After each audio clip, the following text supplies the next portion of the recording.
1 2 3 1 2 3. Hello, welcome back. I am Michael D. Nicola. I draw live on stream for your pleasure. This is one of the drawings. I like to begin the top of every stream with a breakdown of what happened last week or the last time I streamed. And let me just speed this up along for you. This is the character I decided to draw. I meshed together two different references I had. I wasn't going for likeness, but I thought, oh, what the hell, I've got a quirky pose here. Why not? You know what, matter of fact, why not, instead of tell you guys that I meshed together two different references, allow me to show you the two references that I found. I probably saved them. I did save them on my Pinterest board because the world is everything is a Pinterest mood board. So here, allow me to show you.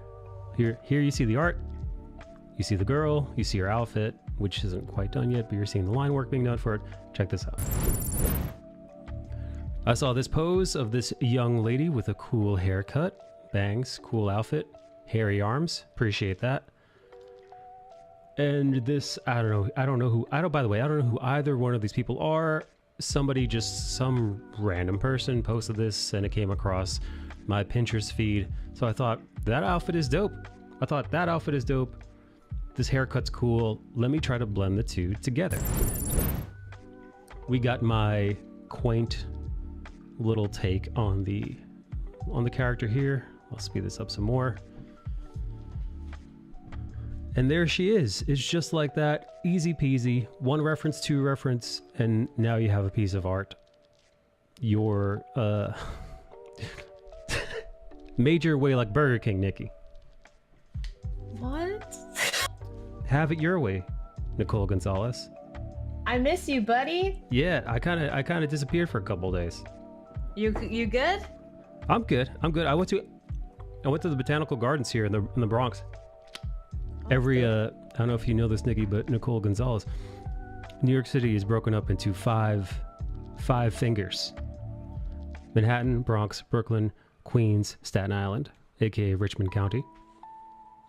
And every borough has its own park, like the park. In Manhattan, it's Central Park. In Brooklyn, it is Prospect Park. In Queens, I believe it is Casino Park. It's if you ever see New York City and they show a giant metal globe, I think they showed it in Men in Black. The giant sphere that is the world in a sphere shape, that is Queens. That is from the World's Fair, I believe, in the 1930s. Anyway, every borough also has, besides having a giant park in the center of it, it also has a botanical garden. I believe Queens. Oh, and also each borough has its own museum. So there's Queens Museum, Brooklyn Museum, etc., etc. The Botanical Garden in Queens is in Casino Park, right near the World's Fair. The Botanical Garden in the Bronx is right next to the Bronx Zoo, and near Van Cortlandt Park, which I believe is there, Money Park. So I went up there because they were having an incredible orchid show there. Ooh. Yeah, here I took some photos. I'll show you guys, but this camera, it kind of dulls all the pictures. So, Picture of food there. is there a picture of food? Picture of red Pepsi. There's no food. Get out of here. Mm-hmm. Yeah, so these are some of the orchids and some of the really wild-looking plants. Those are so pretty. I'm showing Nikki pictures of orchids. She's like, are those food? I saw a picture of food. Where's the food? You had to go back to your other gallery, but it's gonna be delayed because I'm viewing you. You go scroll up a little bit and you'll see a picture of like something in a Pepsi cup. Every time you every time you get close to it. This is my buddy John and I haven't. That's actually coffee. That's not the one above it, but I didn't see that one. That's cool. He looks good. Hello, Sure. John. Yeah. Where's the Hey, KG-chan. KG-chan subscribing. It's tier 1 for 36 months. Thank you, KG. Much appreciated. KG, you little animal, you. Repo Repu says, your logo looks like the Far West Game gun logo. I don't know that logo. If you want, drop a link. Yeah. Yeah, wait. So, Nikki, which one is the food? Or go up a little bit. But we're delayed, don't forget. Oh, this? The M&M and the Pepsi? Is that what that is? I couldn't see the yellow box. Yeah, dude. Oh, that red-ass Pepsi. Were you at a movie theater? Yeah, no, I went to see, this is for Batman. I went to see Batman. Oh, guess what? I got like my tickets ago. for Doctor Strange for next month. Me too. What day? The 7th. What day? I mean, what day of the week is that? The Saturday. Oh, so the Saturday that it comes out? Yo, your boy got tickets Friday night. Ooh, well, we got Jake, and we don't get him until 5:30. So Jake and Bake. Yeah, and then I got the ones where you could like order drinks and food. You know what I'm talking about? Like those like restaurants where you can get like meals and like yeah, of cocktails course. and shit. Love those. I was like, yeah, me too. I was like, fuck yeah! I got so excited. It's for Jake, I promise. We're gonna get Jake drunk. We're getting him trashed at the movie theater. I've never seen red and orange orchids. Isn't that crazy? Those are so pretty. Yeah, no, the colors that were in this Hi, KG. the colors that were in the show were incredible. I just wish the camera would focus. And also, by the way, not only the camera isn't focused, but it's also not doing them justice, man, because these orchids were my camera and the web camera is not doing them justice because they were amazing. I actually took a couple pictures of ones that I want to get. Not orchids, but there were some non-orchid plants that I thought were just amazing. Anyway, so that's what I did this weekend. I mostly took it easy. Good for you. What'd you get into this weekend, Nicole Gonzalez? More homework. I'm on camera, by the way. I'm waving hello. Hi. Oh, your hair's up. Yeah, your girl needs to shower in about 30 minutes. Oh, your hair got so long. It's so long. It's so long. It goes up to like maybe the boob. I was in a point, but you know where that's at, so. Sure. I know where boobs are located on a woman's body. There you go. I did homework. I finally saw Spaceballs. Oh, right. Spaceball. Yeah, is it ball? Singular? Well, I saw it. I saw 48 Hours. I saw The Big Lebowski. Wow, you really went all in. Yeah, I saw The Shining. I feel like there was another movie that I watched that was homework, but I don't.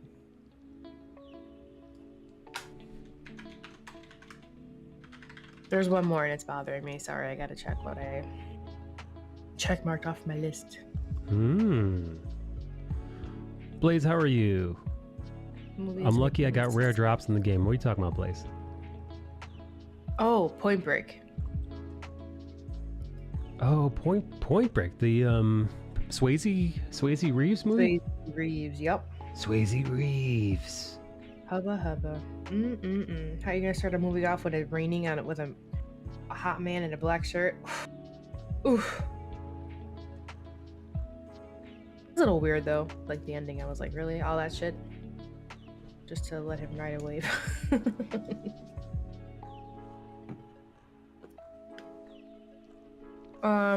Let's see. I also hung out with the in-laws and learned how to play a domino game, which was actually pretty fun. So that was cool. You know, a bunch of old Dominican guys taught me how to play dominoes. It's a good time. Yeah, my family on my mom's side, Puerto Ricans, they're huge with playing dominoes, and I've never played it before. It's an awesome game. Actually, dude, it was so there's good. Like 10 games. Oh, really? There's I only like know 10 different. I only know the one where you stack the, when you stack them, if you got doubles, and then they got a match, Ours was called Chicken Foot. Oh, I don't know that one. The only one I know is when, you put one down and the person could put one down sideways if it's a if it's two of the same side. I don't know. What the fuck? Okay. Yeah, I don't know. No. I was trying to think about it. But it sounds familiar. It sounds similar. Did you win? No, actually, I did not. Oh wait, maybe one time. I think Jake won maybe about 3 times. I think we played for like 2 hours, and that's a game that I'm willing to learn and like to play more and hang out, or do it with like friends that come over and stuff. So I'm gonna get my hair cut. I'm getting. Oh, Nikki, when are you and when's you and KG? When are your when's your getaway? August. Is she ready? I hope so. I'm excited. Is KG Beachbody ready? I don't know. I'm not about Beachbody ready. Oh my god, we were looking at I know you're streaming right now, but I want to share my screen with you real quick on Discord to show you what I'm gonna get Joe. Is KG wearing her thong bikini, you think? To the get together? Maybe. Can you see it? Let's see. Oh yeah, what is that? You see it? You see this face? It's one piece. Yeah, that's Joe's face, and I'm gonna put on this bathing suit. Oh, it's hilarious. Right? Joe and looks then like, I'm getting one for him. Joe looks like Obviously Billy as Joel. gag gift. And then that's my face. I'm gonna plaster all over that, just as gag gifts for me and him. But he doesn't know about it, and I'm going to I'm gonna wear it at the beach up there in August and surprise him. Yeah, that one, KZ, the one we were working on last week. But we were hanging out in Discord, just the girls, and we were looking at like lingerie and stuff. It was a fun time. Drinking a little bit of wine, looking lingerie. Yeah, KG, Jen, Matt's wife, and I were just like hanging out. KG's allowed to wear lingerie? What do you mean allowed? You know, because she's a woman of Christ. What do you mean you know?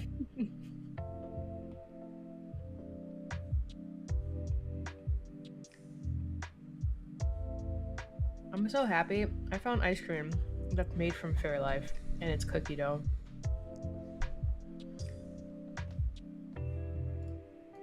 Dude, I had gelato last week, and it sucked. It was garbage. Ew. Yeah, it was really bad. This is lactose free, 45% less sugar, and 9 grams of protein per serving. Oh, so you can get buff while you do it. While I slobber like a pig. You ever watch 90 Day Fiance? Mm-mm. Do you think KG ever watches 90 Day Fiance? I don't know. I don't like reality shows. They give me anxiety. I get like They're so embarrassment for the people on there. They're so uncomfortable. They're so uncomfortable. I'm like I feel for you, dude. Why are you doing this or whatever you want? Like even the baking and cooking shows, I'm like, oh, I don't want to watch you fail. Unfucking comfortable. I was watching one earlier with the woman, and my goodness, man, the secondhand embarrassment I was getting watching that show. I just had goosebumps from it. Yeah, there's no way. No way, bro. Yeah, I don't watch that shit. Like my life is already full of anxiety. I'm not gonna continue to add to it. KG does not watch reality TV, she says. Yeah. Is KG going to be the only woman there without a lover at your gathering? No. There's gonna be 4 single people there, actually. Oh, do you think any of them are gonna? 2 male and 2 female. Do you think they're gonna bang? Probably not. We're friends. Listen, you know how things happen, Nicole. You know how things get out of hand. KG's trimming her pubes right now, just in case. She's got the lawn clippers out.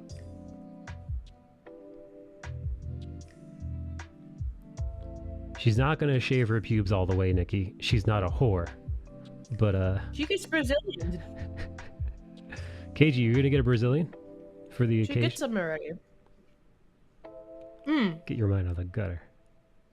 That's a good question. I should probably plan mine to get mine done around that time. I get mine done again on Saturday.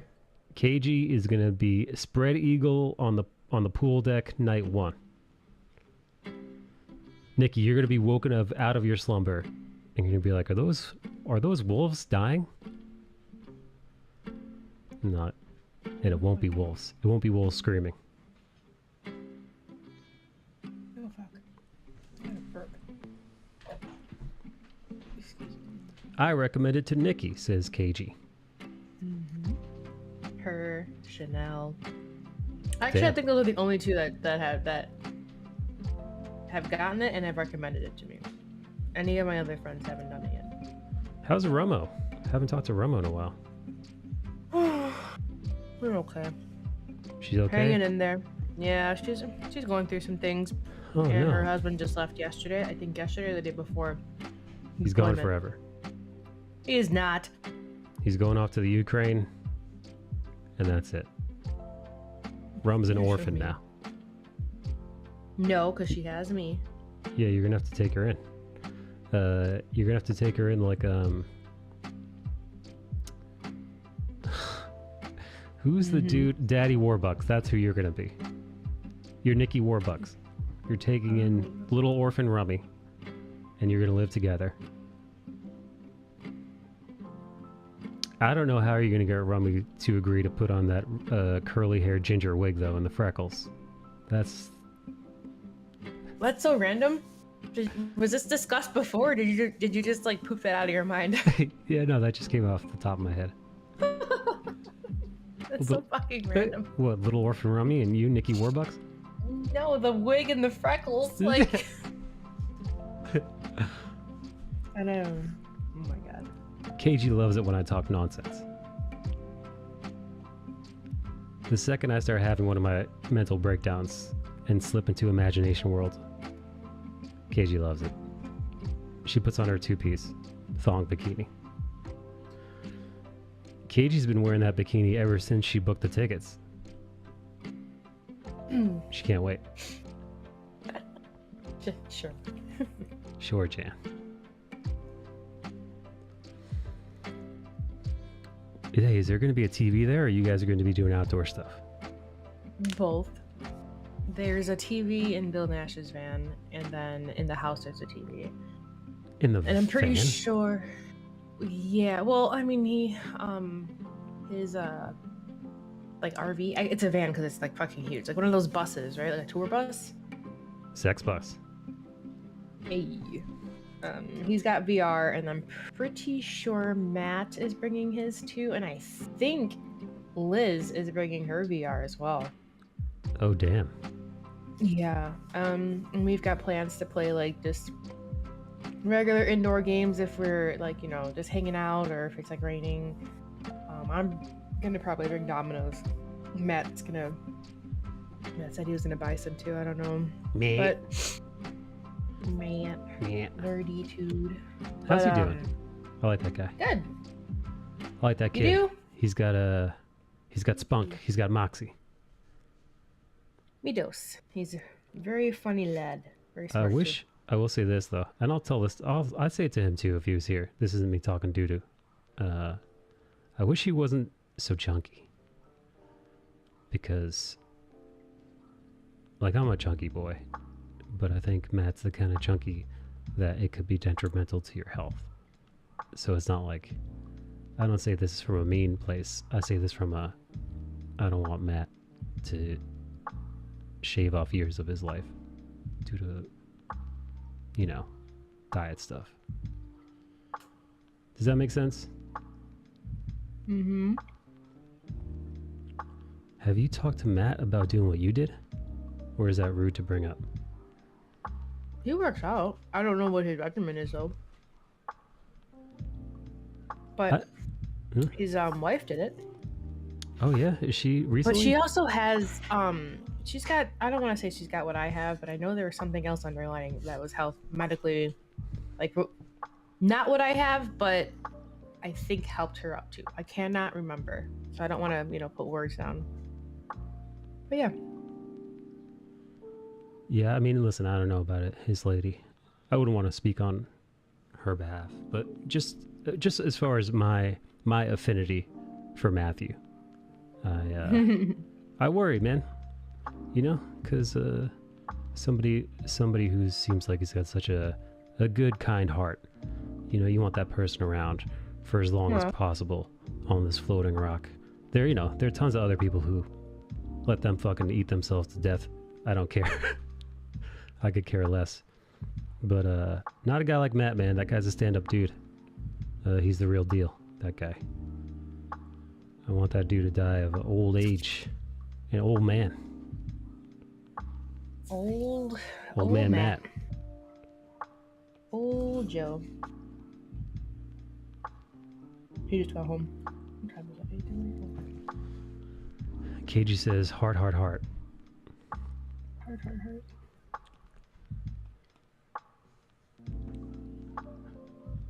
Speaking of fucking losing weight, I gotta get my ass in gear, man. I was walking around today for the first time. I went for a walk today for the first time in since it was nice last year, since like fall last year. It was beautiful outside today, so I was walking all around. I wonder how many steps I got.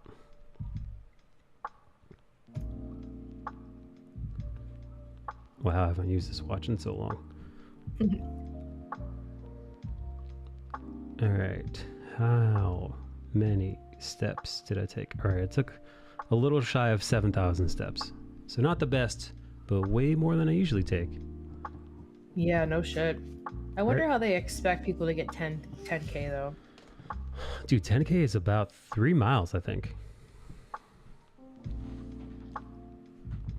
I did the calculations, right? For like the average, you know, the gait of a normal human being.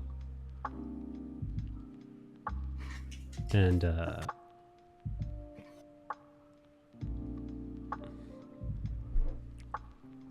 really? 7 miles? I wonder if Alexa knows. Alexa, how many miles in 10,000 steps? A common estimate says that 10,000 steps is roughly equal to 5 miles. Okay. This number varies based on the length of your stride. Thank you. My pleasure. Oh yeah. Just doing the job. Okay, so it was actually it was what? What are you laughing at? Just doing my job. Oh, you should hear when she sings to me. Every now when you thank her, every like 1 out of every like 20 to 30 thank yous, I'll get like she'll just start singing "You're welcome," but not like in Moana. No. What can I say except you're welcome? Look, my dogs are saying hi to you. Who said hi? Just kidding. One dog was up in the camera. The other one is just chilling here now. No, not in the Moana way. Which, by the way, yeah, gotta give it up to The Rock for learning how to sing. Is it the best? Is it the best singing in the world? No, but will it do? Yes. He's a wrestler.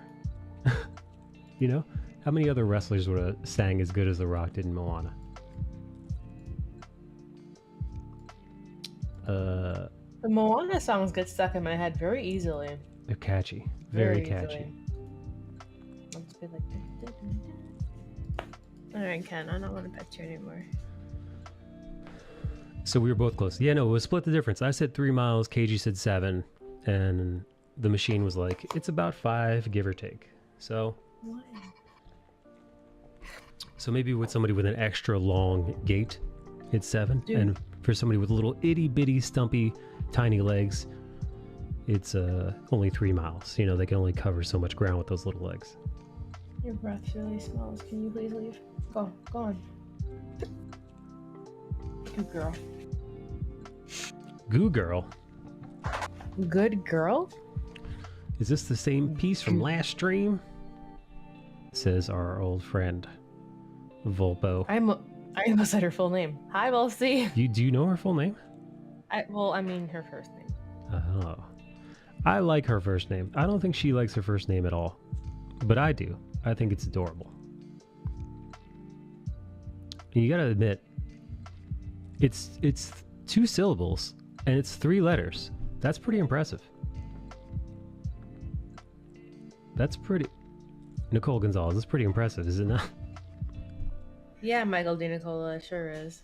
Howdy, partner, says Volpsy. How's the, have you taken any new reference photos? Also, Gonzo, have you seen Volpsy's reference photos?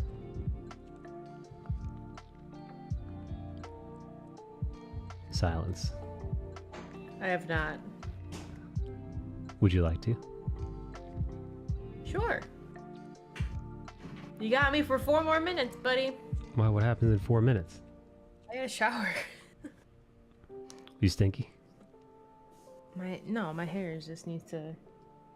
No, I take a body shower daily. I just don't wash my hair daily because like the oils and shit. Why don't you have Joe wash your hair in the sink like he's a hairdresser? You know how uncomfortable that would be? Why? Just have him put on a lisp, and then you just do girl talk while he washes your hair in the sink. A lisp? Yes.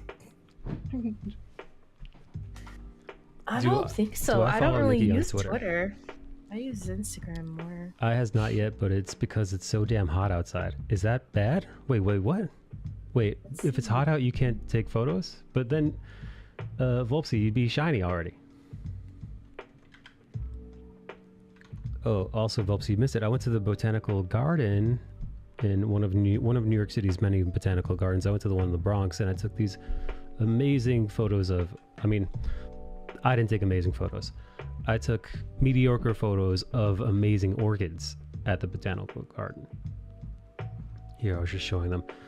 And M&M's. Ooh, I like this one, Volpsy. Volps, I just like rated your Twitter. Here, I was taking, again, the webcam and my phone don't do don't do these orchids any justice. They're even more exquisite and beautiful. I haven't edited any of these. These are just straight from the camera. They are even more exquisite and beautiful up close and in person. And I was just kind of in awe of the beauty, also the greenhouse that they were in, that the show was you ever watch the last movie in the Hunger Games franchise, Nikki? I've seen none of those. Rude. Because at the very end one, spoiler alert, they capture they capture President Snow, and they keep him in a greenhouse full of roses, white roses, right? I don't know if anybody remembers that. And then Katniss Everdeen goes to his enclosure to speak to him, and he's waiting his public execution in this greenhouse, and it's kind of ominous. It's kind of scary. But that's exactly what this greenhouse looked like. I actually took a photo. How ominous. For those of you who are playing Elden Ring, this looked like it was like super. Look at that.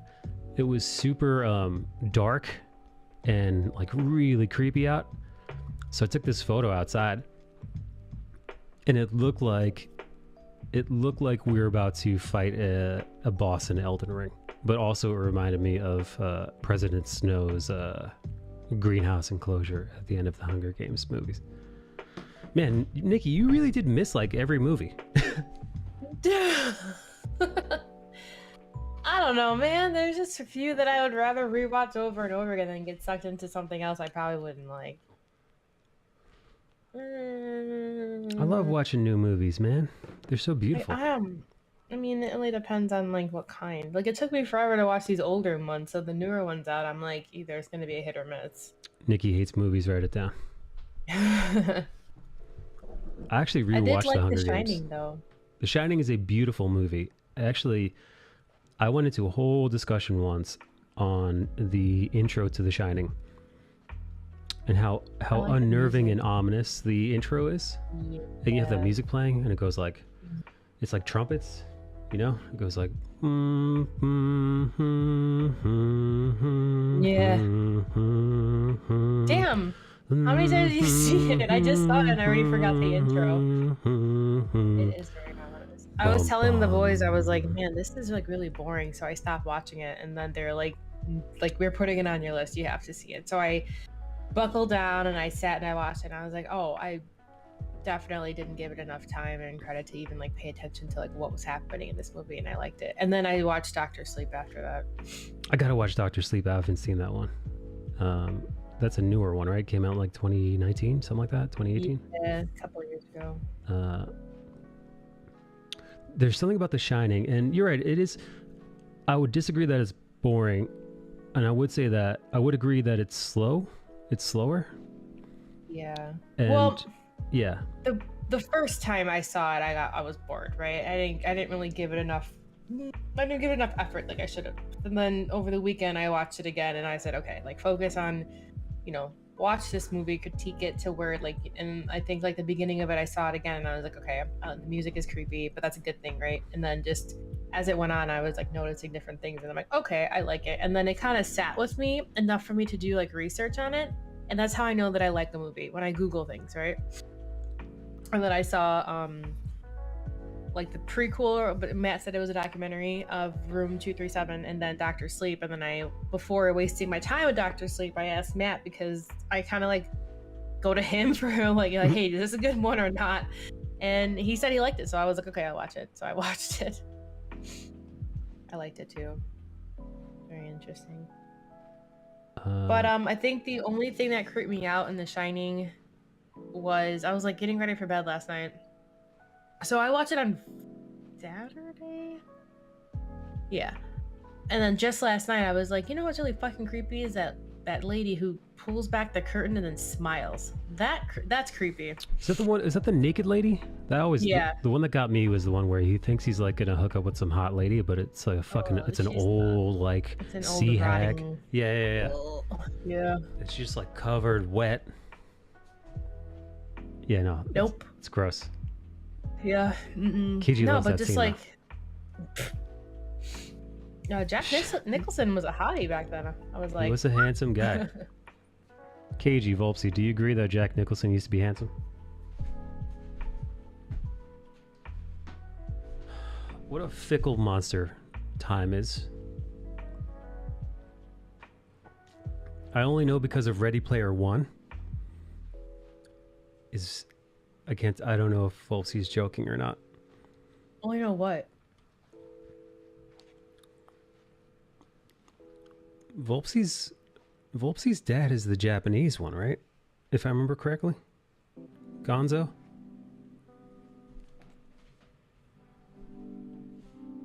I don't know, man. I didn't watch that kind of stuff. You didn't watch The Shining? It's just, man, you're as bad as Gonzo. Yeah, no, the blood elevator. Oh. The blood elevator scene is a legendary, iconic.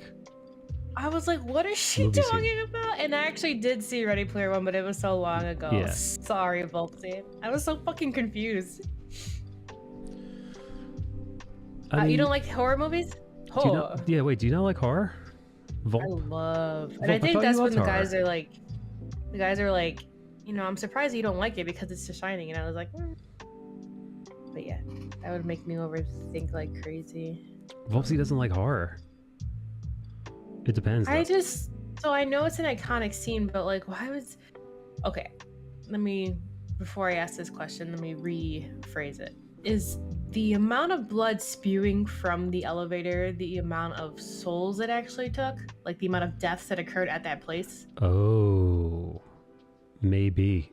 I never thought of the logistics. I just thought, oh, this is a horror movie and there's lots of blood. But and yeah, that's really always cool. the scene though, right? Even in the well, okay, this is not really a spoiler because Dr. Sleep kind of, you see like different clips of stuff, right? Yeah. But they play it again, so it's like, okay. And I'm like, why though? Is it because of the you know, since whatever. I think it might just be because it looks cool, Nikki. I think it's. I need to read more into that, though. No, I don't accept it. I did think it was pretty cool that oh my god, I forgot his name. Jack Torrance. What is his name? John. Here's Johnny. His name is John. Right? Here's Johnny. Isn't that his? I didn't. Or is that his name? His name is Jack. Or is his name Jack? Fuck. I don't remember. It's been so long since I've watched it. And I just saw it too. That's how stupid of me. Jack. Oh no, his name is Jack. Yeah.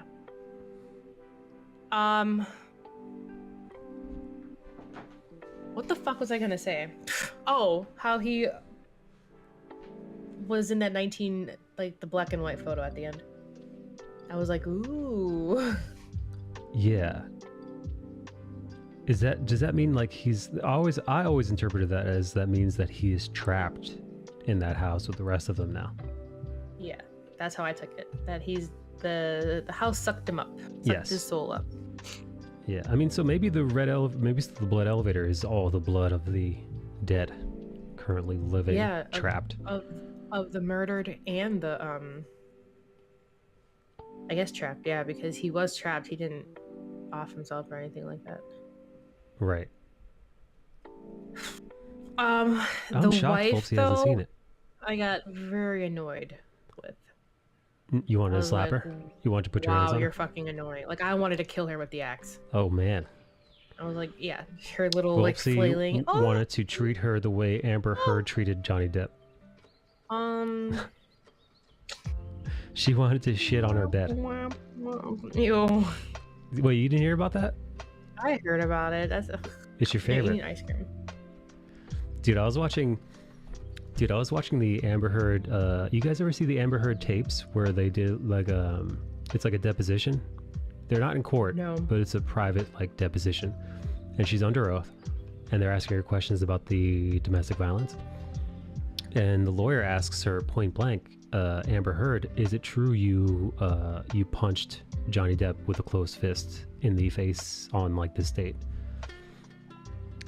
And she takes like a bite of like a food or something, and she's like kind of like half giggling, and she's like, yeah, I hit him in the face, and then like I forget how the rest of the clip goes, but she basically admits to it. And I was watching that, and I was like, man, she's really hot. I was watching that camera, and she was just like, she wasn't really like, her makeup wasn't all done. Like, she wasn't like Hollywood glammed out. She was just kind of wearing like maybe a little bit of like, maybe some mascara, maybe some eyeliner, like Max, maybe lip gloss, not even, you know, very like plain. Hair was plain. I was just like, damn, she fine. Now, I could pull it off. I wish I could. I wish I can pull off this look right now. Actually, your camera went out. I can't see your camera anymore. Oh, really? Yeah, it's like forever loading for me. Forever loading. Yeah, it's just I got two little dots on my screen playing. Well. Oh well.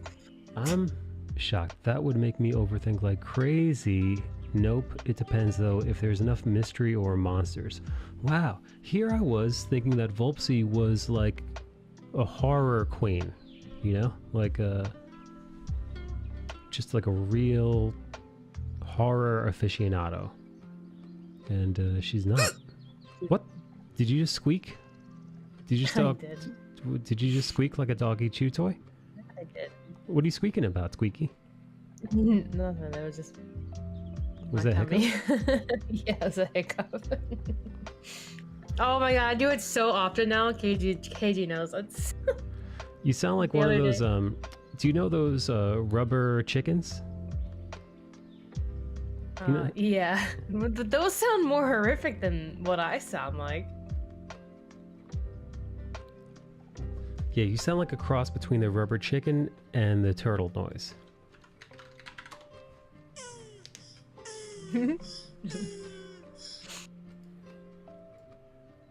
Volpsy says, nope, just unicorns and fairies. That's so wild. Volpsy, what was the last scary movie you watched? I swear you got Matt's dog excited by that noise.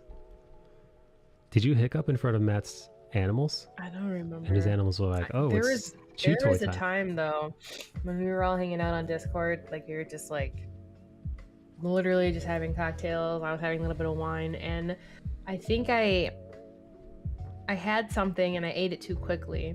It didn't hurt, but it did cause me to have the hiccups for like maybe 10-15 minutes. And they got like very, very squeaky. Does Stranger Things count? Probably the fourth kind or something weird. Stranger Things does not count as horror. Stranger Things is it's so soft. I've never seen it. Do you never watch Stranger Things? No. Dude, that, like, all right, I could understand why you wouldn't watch certain movies as a kid, especially if they're before your time, like Point Break, or like Die Hard. If you don't have somebody in your life showing you those things, like, I understand how they might go, like, pass you by. But Stranger Things, I thought everybody in the world watched that movie or TV show. I didn't like it. I'm just a weird. I'm a weeb-weed. How is that horror? Cloverfield? It's horror for Volpsy. That's what she's saying. Cloverfield is. Cloverfield is. I would say suspense. Cloverfield is a headache and a throw up in a bucket type movie. I can't do that whole camera view. Oh, the docu-cam look. Yeah, just like Blair Witch Project. I saw parts of Human Centipede. Oh wow! All right, dude, I didn't even watch that. I mean, I knew. You saw parts of it. What parts did you see? I don't want to watch that movie. I heard only it the was parts nasty. that she could masturbate to. Mm-hmm. I fucking hated it. I fucking hated it. Don't Bro, I heard ever. so many people talk about it. I was like, nope, I'm not watching that movie. Nah. The second one was worse. There was a number 2. What do they call that one? The Human Centipede. A mistake. Wet is what the next one was called. What? I saw the second one. That fucked me up for a long time. There were 3. Oh. You know what's a good movie that you need? Oh, you know, I think they dubbed it, but I think it was made in France. It was called High Tension. I don't know that one. That's horror. Suspense for sure. I like that one. It kind of has psychological views to it too. How do we get old Volpsy in our Discord channel to speak to us? Volpsy, would you like to join Discord so I can take a shower and we don't leave Mikey alone? Please. What if we offer her? You know what? I don't have anything to offer. I have plant cuttings. Nikki doesn't have plant cuttings. Nikki hates plants, I think. I don't hate plants. I just can't take care of them.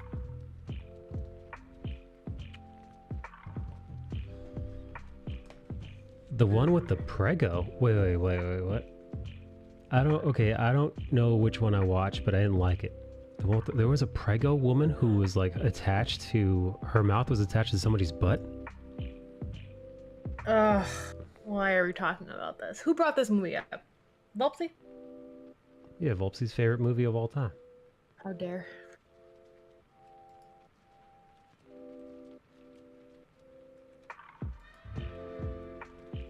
I think that was the second. Volpsy. I just remember how it ended. What happens to the pregnant woman? Probably nothing good. It's burned into my mind. Wait, tell me how it ended. It's probably tell me how it ended is probably to break Twitch TOS. Okay, it was the second one then. I don't want to spoil it. No, feel free to spoil it. I'm never gonna watch that movie. It's okay. It's a-okay. Yeah, I'm not watching that movie either, man. I heard Hereditary was a good movie. That's the one I want to watch. I've heard nothing but excellent things about that movie. Yeah, I still haven't. Excelente, muy bueno. Nikki, do you think Amy? Sorry, Oh no! It's okay. There's like 2 people in here. It's all right. Aww. So what? KG knows Volpsy's real name. Boo-hoo. She probably already knew. Boo. Anyway, I'm sorry, Volpsy. KG now knows your biological name. Your government name. Wait, what was I gonna ask her? Do you think Volpsy has ever dated a Hispanic person? Why did you switch it? Are you done talking about movies? What? Let's I didn't even play. notice it. Though, is it really that weigh? one? Or is it actually the other one? What? How many names do you have? Jeez, Volpsy's got more names than Volpsy's got more fake names than a stripper. Come talk to us. Come talk to us. For those of you who don't know, strippers clearly have their stage name. However, because clients are pushy dickheads, what they'll do is, I'm sure our old dancer friend Elizabeth can verify this, but the strippers that I have known come to know what they do is, so Nikki, let's say your stripper name is Chanel, because that's a stripper name. So your name is Chanel on the stage, but then when you get off stage or you're doing private dances, your regulars might be like, Chanel, tell us, what's your real name? Come on. And your real name is Nicole, but you don't want them to know that. You don't care about these people. You just want to part them from your money, which is fair. It's your job. So then after they pester you, finally you say, okay, fine, but don't tell anybody. And the name that you give them is Amy. and then they call you Amy. But really that was a fake out. That was a fake out. Because your real name is Nicole. But then you have a fake real name that you give to the clients to make them think that they know you, but they still don't actually know you. So that's what I meant. That's what I meant about the stripper joke. And now you guys know. I would love to know what Liz's fake real name was that she would give customers. I do technically have different names because Japan. Can you tell us your Japanese name?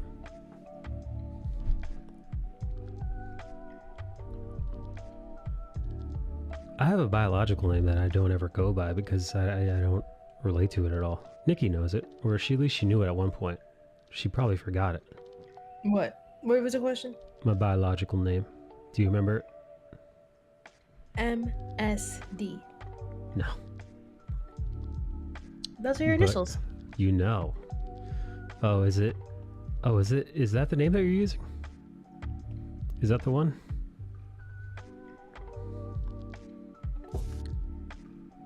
Your long ass name? Yeah, the one that begins with a. The ones that begins with a J. Yeah. Oh fuck, dude, I don't remember it. Yeah, I barely remember it either. But it's it so. is. I'm like, what are you, my cousin? What? Long name. Yeah, it's a 4-person name. Why do Hispanic people do that? Why do they have such long names? I honestly have no idea. Like, that's too many names. It is. I know a guy whose his parents, their name is hyphenated. So his Japanese dad married his French mother, who, by the way, good for that Japanese man, right? Scoring that white lady. Also, kudos to your papa as well, Volpsy, for scoring that white woman. Good on him. Kudos.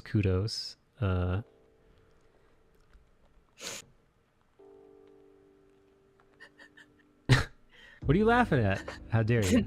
I'm you. How dare you? I'm giving Volpsy's dad props for impregnating a white woman. I'm back on camera, but I'm you. Oh, that's hilarious. Is that a filter? Yeah. You look like Tina Belcher from Bob's Burgers. Oh. Did you guys want to see what Nikki looks like? I got a beanie on and everything. It's Mikey. Here, this is. I'm never taking a shower. Oh God. Yeah, no, you look like a. Wow, you look so strange. I don't look that strange, do I? You look like me if I was going through You look like me if I was some kind of predator. What? You look like me as if I ended up on Dateline. But I don't want to look like a predator if I ever decide to wear a hoodie and You look like you're hanging glasses. outside. You look like you're hanging outside playgrounds asking kids if they want to come inside your van for free tastes. Free tastes? Oh my God. Get that out of here. No. Hey, Evo's here. Hey, Evo. Why didn't that work? Do we have a queef too, right? I'd let her lure me into her van.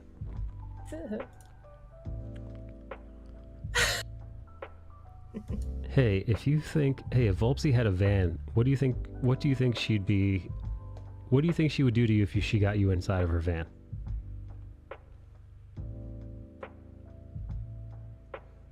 Teach us how to sculpt. Hey kid, you want to learn how to sculpt? Sculpt me is what Evo says.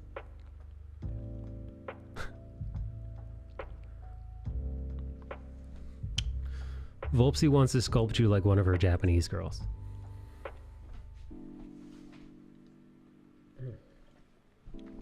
Now I wonder if men ever approach Volpsy to sculpt them.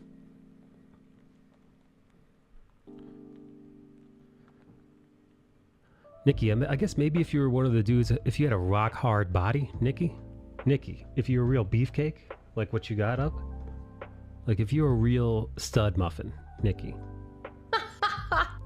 You know? Yep. If you were a beefy, sculpted boy, I could see how you might be like, hey, you want to sculpt this? And then you flex your ab muscles real tight. You make your abs squeak with tightness. I already squeak. Could you pose for me for a sec? I need a reference. Hey, Volpsy, has anyone sent you dick photos since we last spoke? Because what happened was last week we talked to Volpsy. And Volpsy was really, she was really sad because she hadn't seen a strange man's cock in a very long time on her phone. Nikki's bummed. Nikki's sad for Volpy.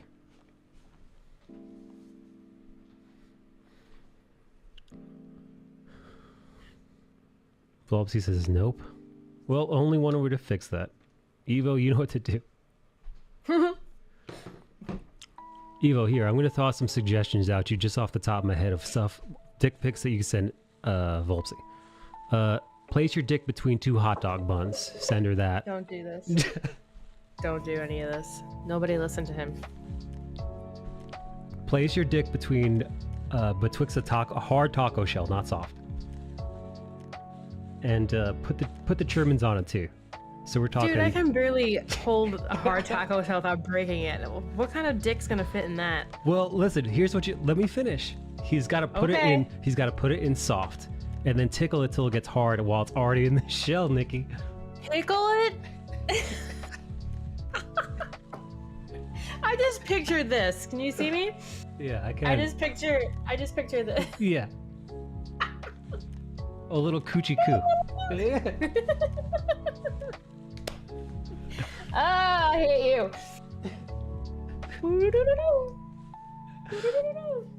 I do want to do. Well, don't you just have to have the skill and the girth to fill the bun? It would be an interesting study. Why, thank you for the bits, my good friend whiteboardist. Thank you, friend. You just have the skill and the girth to fill the bun. I'd fill a bowl with guac and rest my balls on it, with my penis draped over the edge.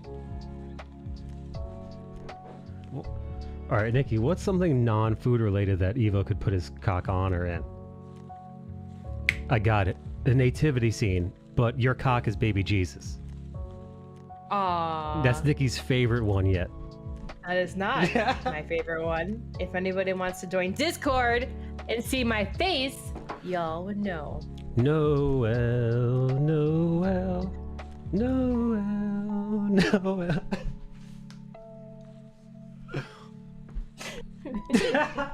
And then just imagine. Shame. Yes, shame him. Shame. Oh no. Come on, Fable. Fuck. These sell like gourmet dick pics. This needs to be some kind of new trending classic. Yeah, put a little fucking, put some goddamn effort into it. No, I don't want you sending our dear beloved Volpsy just regular old dick pics. You gotta spice it up some. Here, I got another one for you, Evo. Here, I got a microphone stand here, but instead of a microphone, it's your cock. You know, so you do like a bomb, bomb, bomb. Is this thing on? It's you as Jerry Seinfeld, except instead of a microphone in front of the brick wall, you're holding a cock on the stage. That's one. Nikki's got a spoon in her mouth, looks like a small penis. You guys can't see. You jackass! I'm cleaning mess. Testes. 1 2 1 2. Oh my god, that was funny. That shit caught me off guard. I was not ready. I have to put my ice cream away and melt it all over. Poor Volpsy. I fucking can't.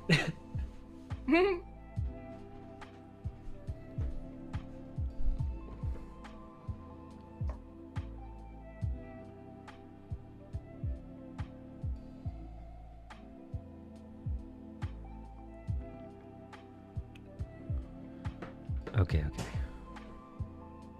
Oh, you know, I went to the coffee shop and I sketched people today. That was something I did. Just a couple of people. I gotta go. Alright, go shower. Go shower. I'll be fine over here. I gotta go. I just miss you. Oh, you know what? You're getting on so late. I'm standing up today. I'm at my standing desk standing straight up. That's awesome. I added one of those, what are those called? Channel points? Oh, yeah. What's So the for points? 10,000 points, I stand for an hour. I should do the opposite. I should do for 10,000 points, I sit down for an hour. I sketched the one on a napkin at a bar just now, considering streaming and redoing it as a whiteboard draw. Dude, definitely do it. And also, definitely share it in the Discord if you can. I'd love to take a look at it. And I'm annoyed because IG won't let me post right now. Did you break IG law? Because I've definitely broken IG law and have been persecuted and penalized for my transgressions.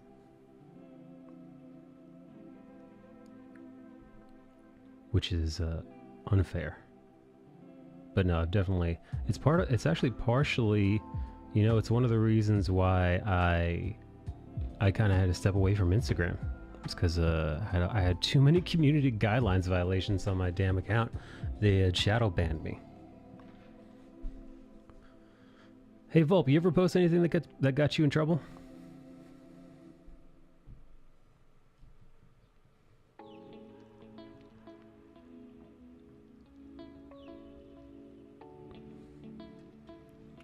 Oh, here we go. Here's the doodle. Here's the doodle that I did. Just a quick little, like two minute sketch. Just boom, boom, boom, boom, boom. Wait, what are you giggling about, Giggles? That's all you do. Oh, I do not want to save it. Copy.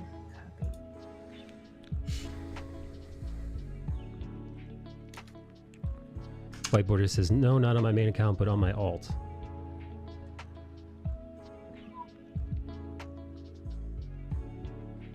What did you post on your alt that got you in trouble? Because for me, it was just memes. It was just memes, and unfortunately, some of those memes contained nudity. Which, you know, listen, 100% my fault. Instagram is a Facebook-owned platform, and they've got a very strict policy on that.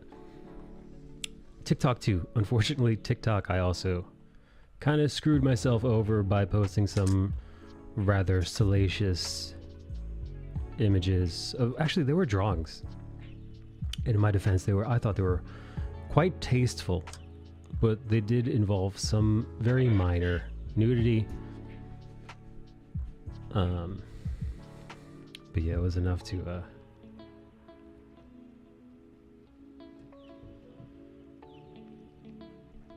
get me in trouble with the algorithm.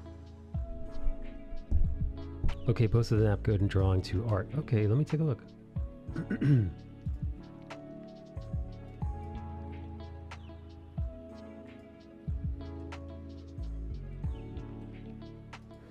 Oh shit, dude, this is really good, man.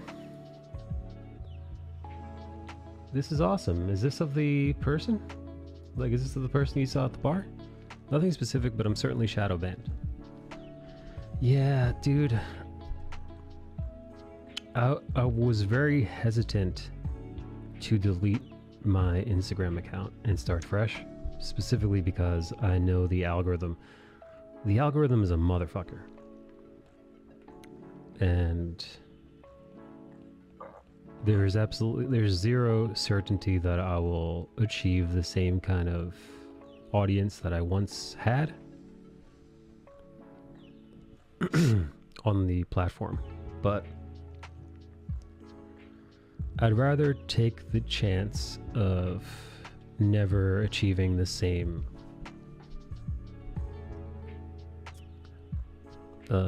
viewer base that I once had. I'd rather take that chance, take the gamble, try to work my way back, than to just post and post and post and have nobody see it.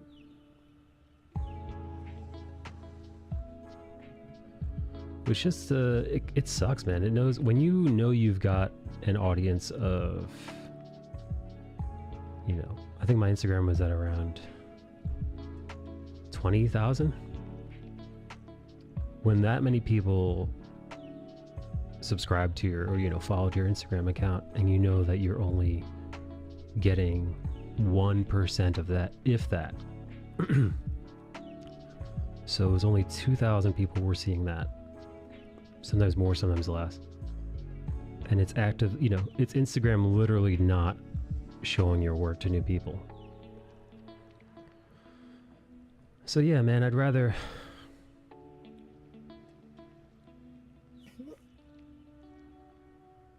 much rather try fresh. And I'd much rather try fresh and fail than just exist in this kind of limbo.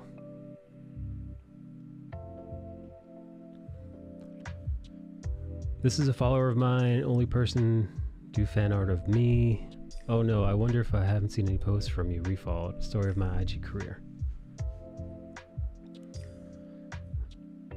Yeah, no, man. Instagram is kind of real shitty in that way.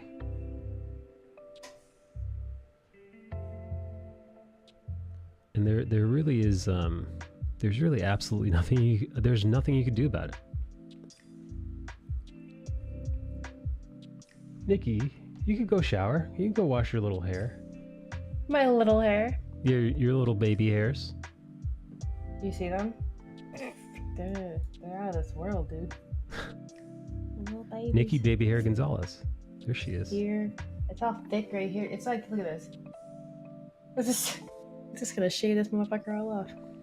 How goes the weight loss journey? So I think I told you that my current is 70 pounds down. 70 pounds down.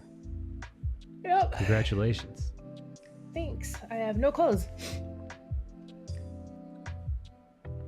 I gotta go to Goodwill because I can't spend any more money right now on like full blown type clothes until I'm officially at a stall, you know? Yeah, because right now you're still in a free fall. Yeah.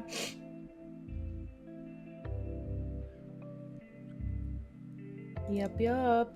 I wouldn't mind losing a little, dropping a few lbs. Dude, my legs fucking hurt, man. Walking around all day today. Walking around all fucking day today. Running errands and then coming back home to stream and doing the stream standing up. I don't know why I thought today would be a good day to start standing up again on stream. Your poor legs tomorrow. No, it's good, man. It was necessary. As I was walking around today, I was walking fast, like as a New Yorker should. And I was like, holy shit, dude, my legs. My fucking legs, man. My legs, Charlie Murphy.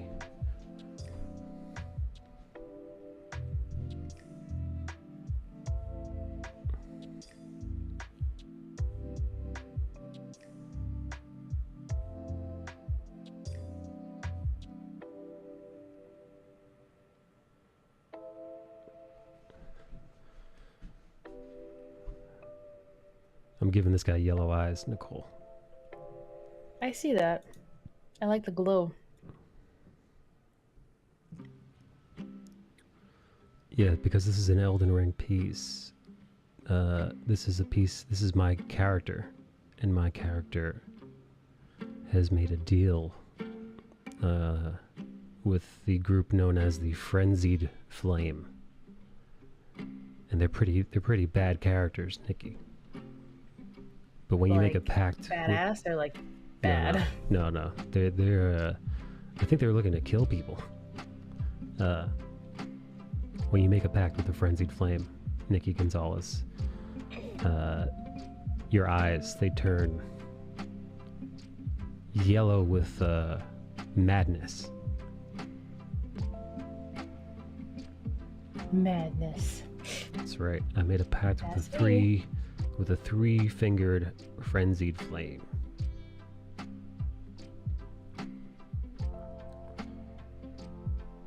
So my friend John came over and I was giving a whole rundown of my plants, my plant propagations, etc., etc. And at one point he turns to me and he says, "I have no idea what the fuck you just said." It was pretty funny. And then he said, "Where the hell did you learn all this shit?" Accurate question. And I had to confess, Nikki G. That you learned it from Liz. No, YouTube. YouTube. Yeah, yet again, the school of YouTube, teaching me a thing or two about plant care. I actually went to the local nursery, just a kind of little mom and pop shop around here. Picked up some new pots, picked up a couple 6 inches and a 4-inch terracotta to repot because my propagations are ready to be transplanted from sphagnum moss into real soil. Can you believe it, Nikki? I like that you're so into plants. It's so calming, man. We had someone texted me home. We had during my stream on Saturday when we were looking at homes, there was this one room that was like so full of natural light. Ooh. I specifically was like, oh, Mike and Liz would definitely be up in this room with their plants. That's right. I would be all up in that room with my plants. Yeah, no, it was well, I told my buddy John. I said, dude, I gotta be honest with you, man. You left.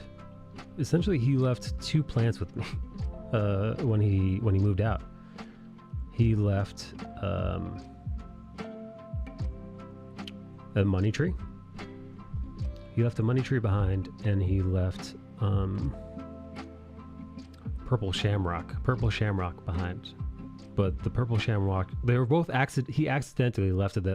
Accidentally left them behind.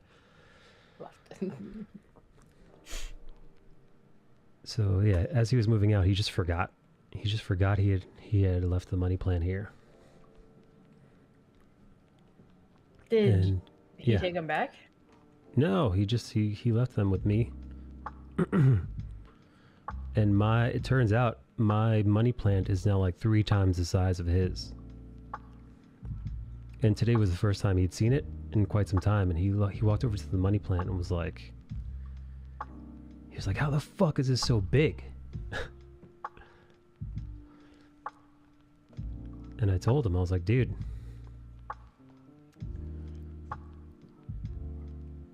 I fertilize it, I repot it, I make sure I keep it right in between my 2 brightest windows in my apartment. So my south facing window, I've got a big south facing window, and then I've got 2 windows which combined are pretty big side by side. And they're east facing. So like right when the sun rises to midday until the sun is overhead, you get full blown sunlight.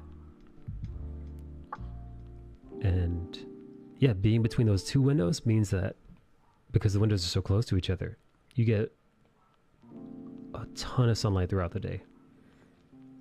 You know, from the east facing window until like noon, you get sun all through that in the east, and then from like midday to until the sun starts to set in the west, you get all that southern facing sunlight, which is awesome.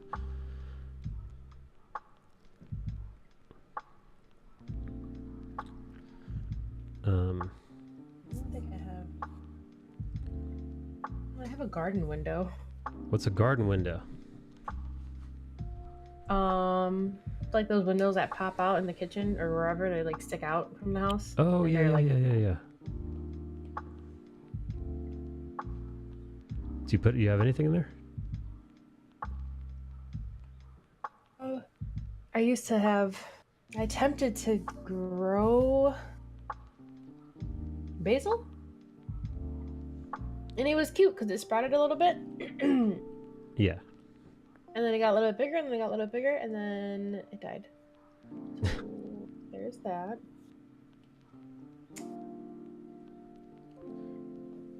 I think the only actual...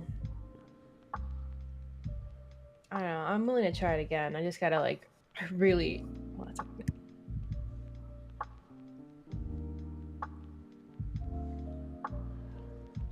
Excuse me.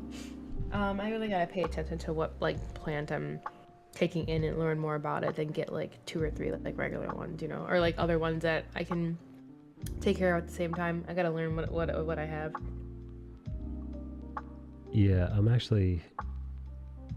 I got pretty lucky because I paced myself, just because I was worried that I didn't want to kill anything, you know? Yeah. So I was really, really careful to not bite off more than I can chew. So apparently I was watching a video and it was just like, here are some beginner's tips to growing and dealing with your own plants at home. And one of the first tips was like, don't buy a shitload of plants until you are at least semi-familiar with plants for at least like the first year or 2 into your plant journey. So like, yeah, because everything requires different needs for the most part. And I've come to realize this. There are plants that have like relatively solid rules, like succulents like it dry and like lots of sunlight, and you know, they deal with they need a consistent watering schedule, but you know, you could very easily overwater them and kill them. Yeah. Yeah, oops. Right? But that's me. But people were like, all right, so the Pilea peperomites, don't put that in direct sunlight. In direct sunlight, the leaves will burn and you'll ruin your plant. And I slowly kind kind of pushed my pilea into the south-facing windowsill with a slightly diffused direct light. So it's got a somewhat opaque. The window is frosted. My south-facing window is frosted, so it's direct light, but it's slightly diffused from the from the frosted glass. Yeah. And I put it right there, and I kind of slowly acclimated it to the bright light, and I was worried the whole thing was just going to turn extra crispy and die. But despite like a few leaves, like just like 2 or 3 leaves had some sunspots on them, but that's it. It completely adapted to the direct sunlight, just like that. And now it fucking thrives. And now it's like twice the size of my friend's, who's had hers way longer than mine. That's so interesting. Yeah, like my friend John. My friend John has had the money plant for years before I had it. And now it's almost, I think it's going to be about 3+ feet tall. It's almost 4 feet tall. Like, it's big. And like, dude, I wish I recorded his reaction to seeing his former plant. He's like, this plant is huge. He's like, this plant is big. He's like, how did you do this? And I'm like, dude. And I kind of gave him a deal of like the fertilizer that I use. And I use 2 different kinds of fertilizer and the kind of soil that I use and my soil mix, yada, yada, yada. But then Nikki. Yes. I told him to describe his windows in his apartment. And he's like, okay, I'm on the south side of Queens Boulevard, and all my apartment windows face Queens Boulevard. And I did the math in my head. I'm like, okay, so you're south, and Queens Boulevard is north, and all your windows face Queens Boulevard. I'm like, fuck. I'm like, John, I hate to be the bearer of bad news, buddy, but your windows, north-facing windows, are probably of the 4 windows the absolute worst for direct light. So I told him he's got 2 choices. One, only buy plants that survive in low light. And even then, depending on what his lighting situation is like in the north, they might just not grow at all. They might just exist, or they might grow very, very, very, very slowly. Or get a fucking powerful grow light. But what's great about grow lights is I've actually been looking to getting a couple in the darker spots of the apartment. Some of them look really nice, Nikki. Some grow lights look... Grow lights? Yeah, some grow lights... Like regular lights? No, I'm gonna look this up. Well, grow lights for plants, they have evolved so much that there are some that look like industrial lights. But there are others that look like lamps. They just look like regular ass... Like, they could be like desk lamps. Then you just put them right over your plant and you leave them on for... Honestly, you probably leave them on for 16 hours. 16 hours on, 8 hours off on a timer. Depending on what your plant's needs, though. Because every plant's different. But I've got grow lights on my plants right now. They're literally on right now. I keep them on 16 hours. Sunrise, I think, is around 7 a.m. Let's see. Alexa, when is sunrise? Sunrise in New York City will be at 6:25 a.m. tomorrow. All right, so perfect. Actually, I'm going to shut them off right now.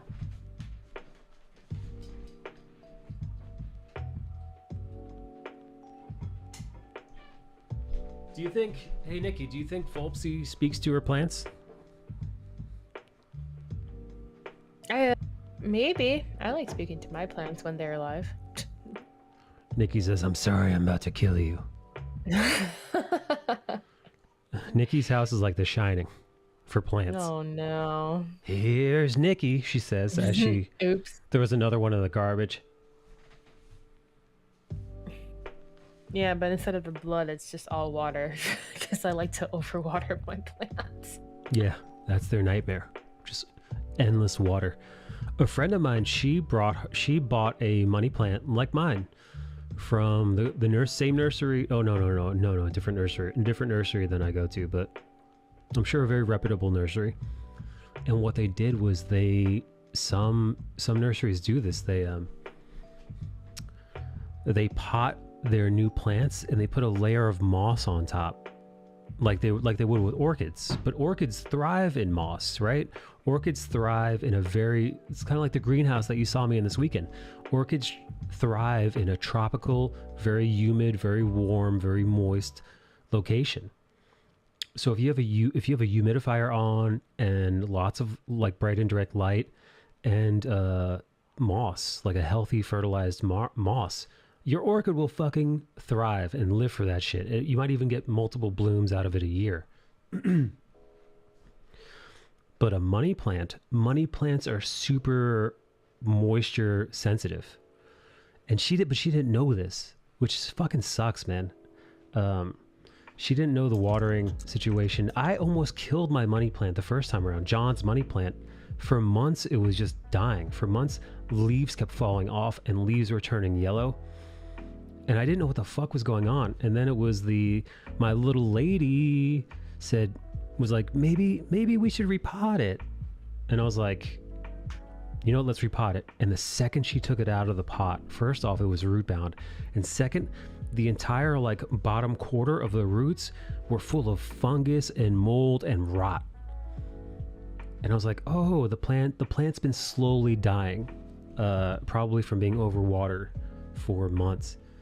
So then we untangled the roots and started trimming them. And I think that was at that point where I'm like, oh, I want to save this. I don't want this plant to die because actually this is a really beautiful plant, but I've been treating the plant like it was just like an ornamental decoration rather than like a living thing that has like needs water and airflow and a nice fertilized soil and all this shit. So I decided I'm going to help fix this plant. And I repotted it and crossed my fingers, and sure enough, now it's like almost 4 feet tall. Damn. But dude, you don't know, man. Like, you don't know. Like, how the hell was I supposed to know that this money trees were super, super, like, sensitive to very moist soil? I repotted mine, and I didn't realize that like you had to remove the rotted bark, I guess, if you will, right? Like the little. You could feel it being all mushy, and I was like, do I keep you or do I toss you? Because I don't know what's happening right now. If the bark, dude, that's exactly what happened to her money plant. She said her money plant, she was like, my money plant isn't growing and it's actually looking pretty unhealthy. And then I'm like, send me a photo of it. So she sends me a photo of it, and sure enough, dude, the whole top of it was sphagnum moss, or not sphagnum moss, some kind, maybe it was peat moss. And I was like, dude, I'm like, nurseries, they put moss on the top because they think it looks pretty, but they don't tell you to remove it. But especially with this money plant, you have to remove that moss because that moss can hold like 3 to 4 times its weight in water. And I learned this because I started using sphagnum moss to propagate. So this little moss the size that could fit into the palm of your hand, you get that wet, it fucking explodes. It just like, they just soak up moisture like a sponge. And that's cool if you're propagating in that. Actually, it's not even that cool if you're propagating it, because if you propagate it too much moisture, it's a recipe for fungus and mold. And same thing goes when moss is on the top of your plant, and your plant doesn't need it. It's just ornamental. But it actually killed her plant because she was watering it regularly like you would water any other plant. But because that moss was on top, it just trapped all that moisture in. And then it got so bad that the whole bottom part of her money plant was like soggy and like sponge-like. And I think when the rot has gone that deep, when the rot has gone like more than the roots to the very base of your plant, you're fucked. Like, it just like, that's a wrap, man. Like, there's a slight possibility that you might be able to save that plant, but it's really, really, really low. And I was actually really bummed, man, because the money tree, it's a beautiful plant, and it can grow to be, really dude, it can grow to be like 8 feet tall if cared for right. But it takes many years to get there, and I don't know, man. It just felt like a bummer, because again, it's one of those things where they don't tell you, like when you're buying that, they're just like, oh, hey, you're gonna want to take this off when you get home. And if you're like new to plant stuff, what the hell? How the hell are you supposed to know? You're supposed to repot these and whatever else. Dude, with that said, Nick, I repotted my fiddly fig, which took forever because it's also about 3 feet tall. Nikki, did I show you my fiddly fig? I think I posted. Maybe. I posted the photo the other day. I think I showed. Wow, this thing can get so big. You sound like the Volpsy clip. Volpsy has a clip like that? Well, she has one where it gets really hard. Yeah, I remember now. I'm looking at the Google photos just to see. Fiddly fig, I like saying that. That's fun. Yeah, right? Whoever nicknamed that had a good time. Fiddly fig. Fiddly fig. Fiddly fig. I love saying fiddly fig. Here. Here, I just sent you the picture. I'll send it to old Volpo. Volp face. Volpo.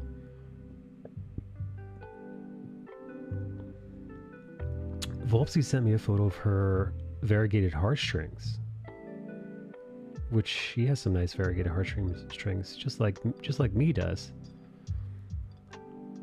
Volpsy, are your variegated heartstrings, are they underneath a grow light?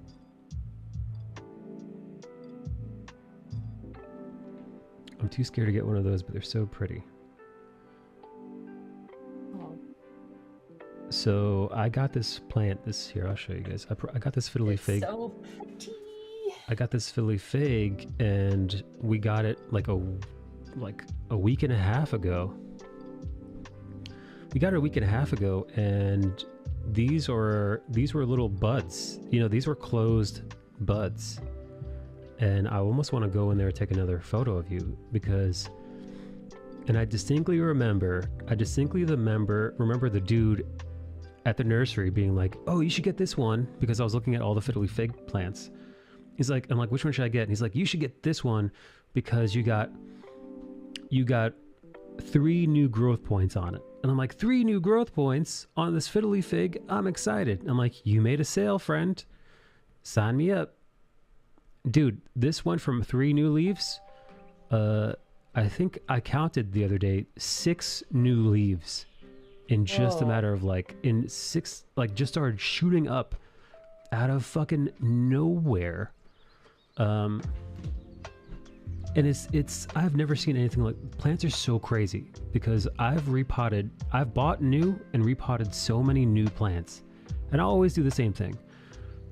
Unless the plants themselves are brand new, but most of the plants in this nursery they're years old, or at least like months and months and months old. So what I do is I check to see if it's root bound, and 9 out of 10 plants that I buy from this nursery are root bound.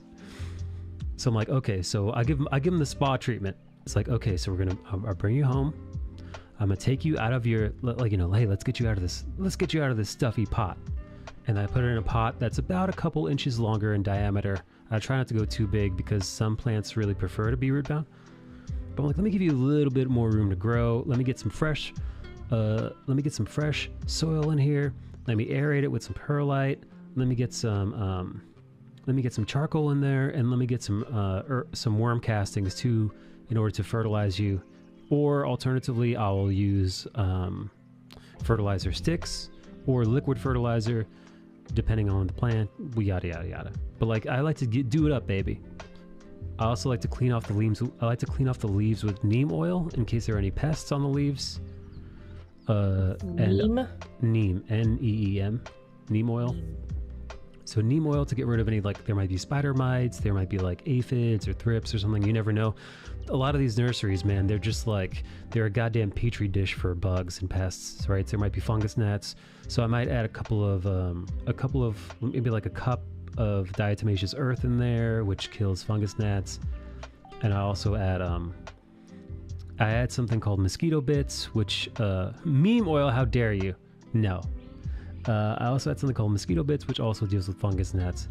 But I like to spruce them up, right? So I wipe the leaves down with a little bit of, sometimes I use some non-agitative dish soap, a little mixture just to clean them off, and then I apply some neem oil, make them nice and shiny. I don't use any leaf shine because apparently you could use leaf shine, but leaf shine fucks up your plants. So don't use leaf shine. Neem oil is like a natural leaf shine. Leaf shine can clog your plant's pores and like really screw your plants, screw up the whole idea of photosynthesis on your plants. Anyway, that was just my long, very fanciful way of telling you that. I like to like make my plants look pretty when I buy them. Because if you're gonna buy a plant, you might as well listen. The healthier the plant, the prettier the plant, and the prettier the plant, the more they're deserving they are of a cool little planter, right? Aww. So I did that with this fiddly fig, and I did it with my rubber plant, and I did it with the money tree, and I did it with my pilea, aka the money tree, and the pilea, which is the, the silver dollar looking plant. Here, it's this, the pilea is this guy. Here's mine. Mine's grown to like, I swear, like a 25%, it's got 25% bigger since I took these photos. Anyway, this is the money plant, not to be confused with the money tree, which is this guy. Oh. This is the money tree I was telling you guys about. Fun. It's all circular. Yeah, these circular little guys, they're freaking adorable. And they propagate super easy because they auto-propagate. You see these little, you see in the inside, it's kind of hard to see, but if you zoom in, they got little babies in there. They're called pups. And the pups, Aww. you literally just clip them out and put them in soil and they start to grow. Dude, all of the plants that I mentioned, the second I repot them, the second I kind of like undo the roots, because I like to not, I don't cut the roots off because that's traumatic as shit for the plant, but I like to untangle them, kind of like, think of like teasing your hair. So I like to tease the roots so that they're a little bit looser, and then I repot it real pretty. And then most of the time, Nikki, it takes weeks for the plant to like acclimate itself before it starts to grow again. Hey Danky, hey Tanko, welcome. Because they're plants, dude, and they're they're sensitive as shit, dude. And when you uproot them, literally, it's traumatic for the plant. It's like some shit happened, You're removing them from their home, you're putting them in a new home. It takes a little, right? You're putting them in the new situation, right? This plant has been in the greenhouse for so long, and now you're exposing it to direct sunlight, direct, indirect sunlight. The fucking fiddly fig was just like, fuck this trauma. What's trauma, precious? It just started shooting up. Like every day I walk into the kitchen and I'm just like, what the fuck are you? Like just like new leaves out of nowhere. And it's the exact opposite. The rubber plant that I repotted, same thing. Not a single new leaf. It's been like 6 weeks. It's been 6 weeks and not even as much as like a couple of nubs have just now started to grow. But I'm like, yo, it's growing season. And this thing is barely budged. It's fine. All plants are in their own time. I really miss watching your videos. I get really busy, but I'm glad to hear. Hey, welcome back. And what's up, Ricochet? Volpsy says, wait, what? What are you talking about? What are you waiting, Volpsy? Volpsy, it'd be easier if you hopped in voice chat.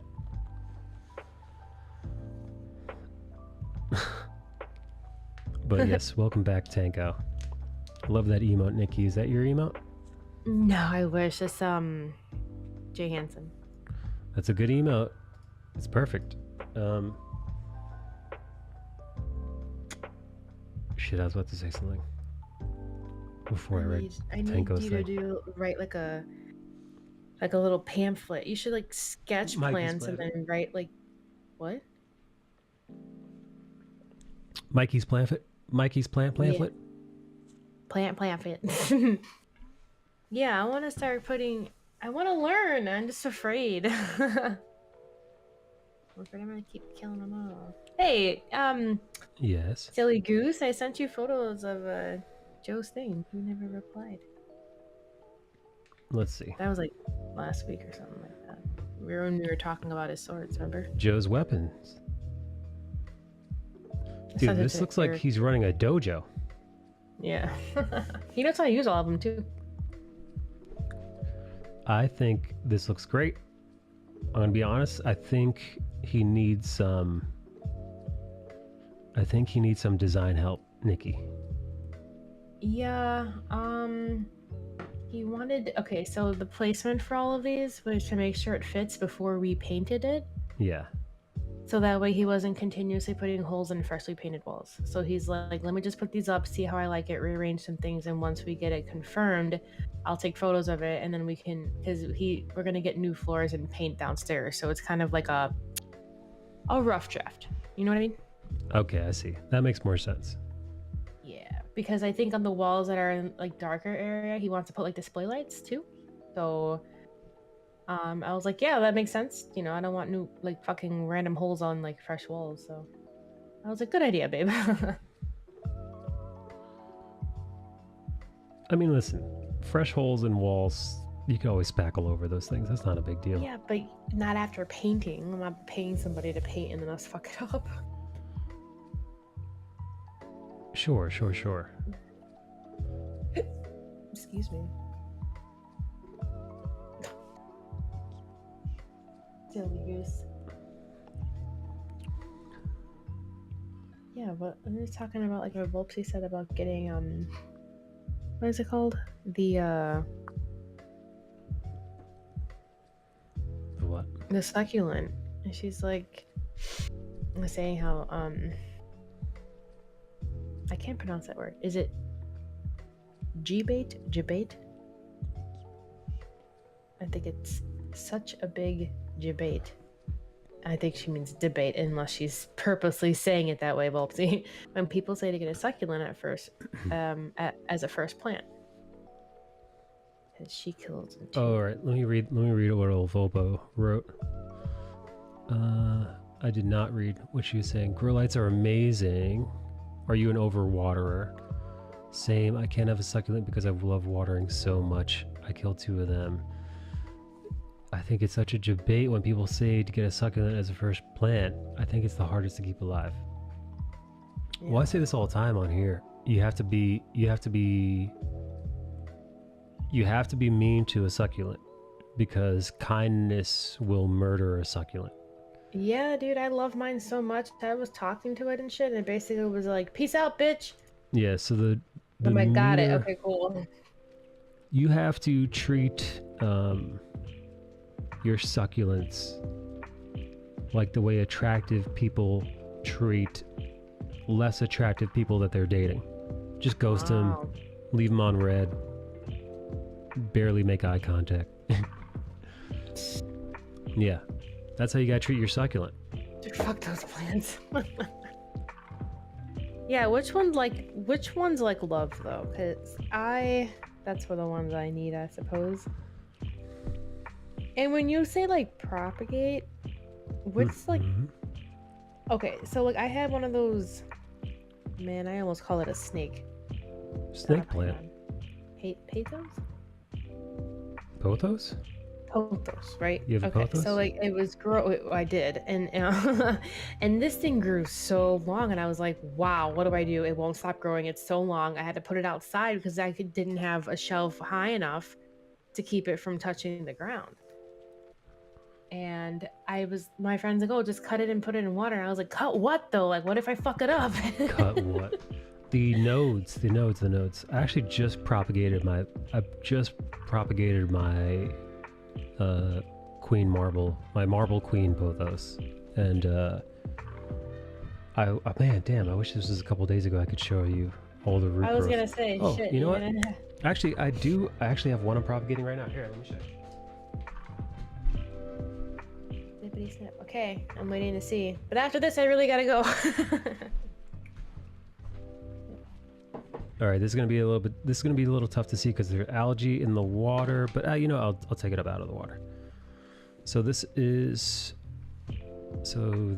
currently what they were talking about, putting it in water.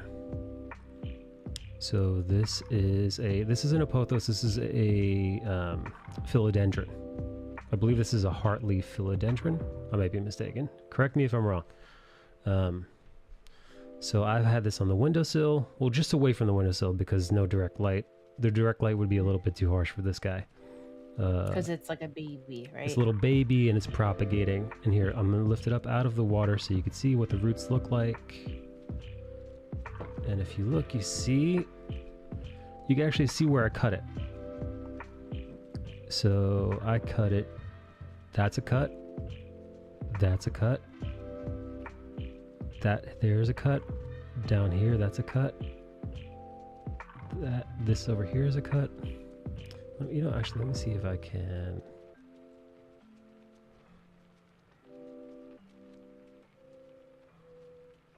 There we go.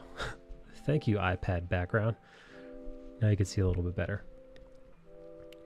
So what you want to do, when you're cutting these is you want to make sure that you get the nodes. So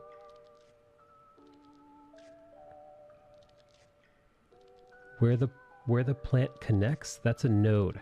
Right here, that's a node. So you want to cut above it and below it. And then you might even see some aerial roots, like over here. Those are aerial roots. They're kind of hard to see. Maybe I could turn on autofocus. So, hey, just dandy. I'm actually showing some plant propagation.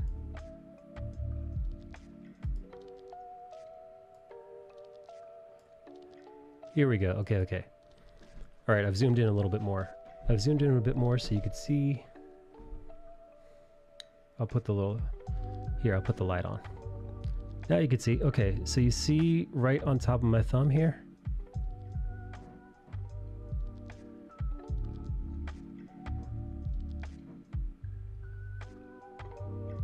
Nice nail bed. Nice nail bed? Yes. How dare you? It's a compliment. I don't even know what a nail bed is, but thank you. You're welcome. Do you get your nails done often, Nicole Gonzalez? No, they grow so big I just do them myself. No acrylics for you? Remember what happened? Oh, I'll send you a photo a little later. Okay. I can see your thumb. All right, hang on. I want to zoom in just the right amount. I hate this web camera. Okay.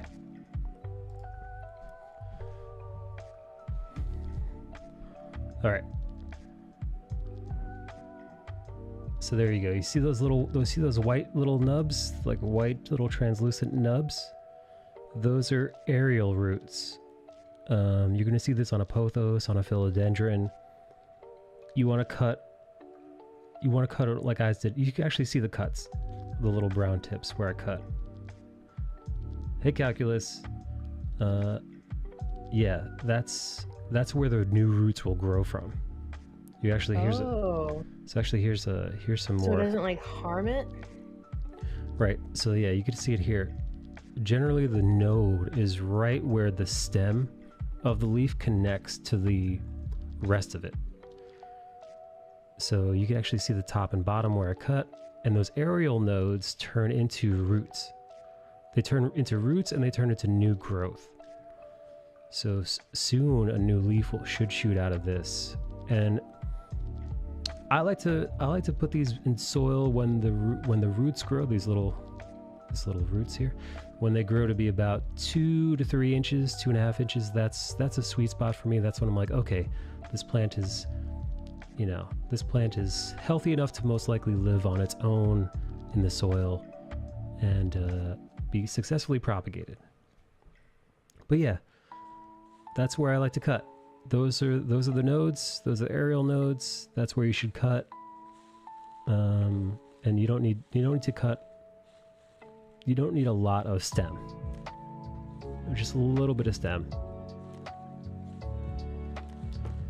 Does that make any sense, Nikki? I'll try. Also, when you're propagating it and it's a little baby, it survives just in water. It doesn't like kill it or anything. Like that's maybe what I don't understand too about it. So you put it in water after you slice them. Well, plants need... Do you have to put something in the water? Plants need water, oxygen, and nutrients, micronutrients to live. So like potassium, nitrogen, a couple of other things. I'm not a botanist, so what the hell do I know? But what I like to do is I put the plant in some filtered water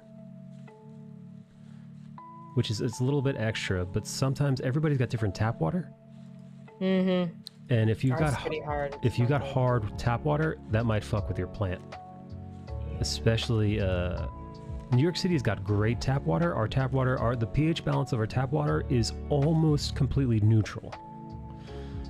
So I'm usually pretty good. My tap water is usually pretty. My tap water here in New York City is actually fine for my plants. I've never had a plant die because of the tap water here. New York City water, shockingly, is some of the best water in the country because our water comes from a reservoir up north. But if you've got well water, or like I said, hard water, or you have to check the pH balance of your water. It might actually be really bad for your plants. So, especially if you're propagating, that's when a plant is really at its most vulnerable. So I would actually recommend, this is going to be a little bit extra, but if you've got like a Brita filter, or like actually the best filter for water pitcher is 0. So if you have a 0 water filter, especially, just pour the tap water into a little glass like this guy. Put it in your south or east facing window, get it bright indirect light. You don't want to burn it now. Or actually, it depends on the cutting. Some cuttings need low lighting, and they do better there. But get it in sunlight. Get it in some clean, fresh water. And what I like to do is I like go the extra step, which is I put rooting powder, a little bit of rooting powder on the cut. You can look, it's called rooting hormone. You can check that out. I put rooting hormone on the roots to help propagate, to help encourage root growth. And then I also put in the water, I fill it up with water that has had a very diluted amount of fertilizer in it, like super diluted, because too much fertilizer will burn the shit out of your roots. You don't want to do that. Too much rooting powder will also burn the shit out of your roots. So you got to be careful. But if you're careful, a little bit of fertilizer, a little bit of sunlight, a little bit of filtered water, a little bit of rooting hormone, and I've got about an inch growth out of 4 out of the 3 of these. 3 out of the 4 of these. I've got about an inch worth of root growth, and I've had this a little over a week. So in about another week or so, I should be good enough, and I'll have a new plant out of this. Well, actually, technically 4 new plants out of this, if they all take. Well, that's the other thing. Not all water propagation takes, which is sad, but...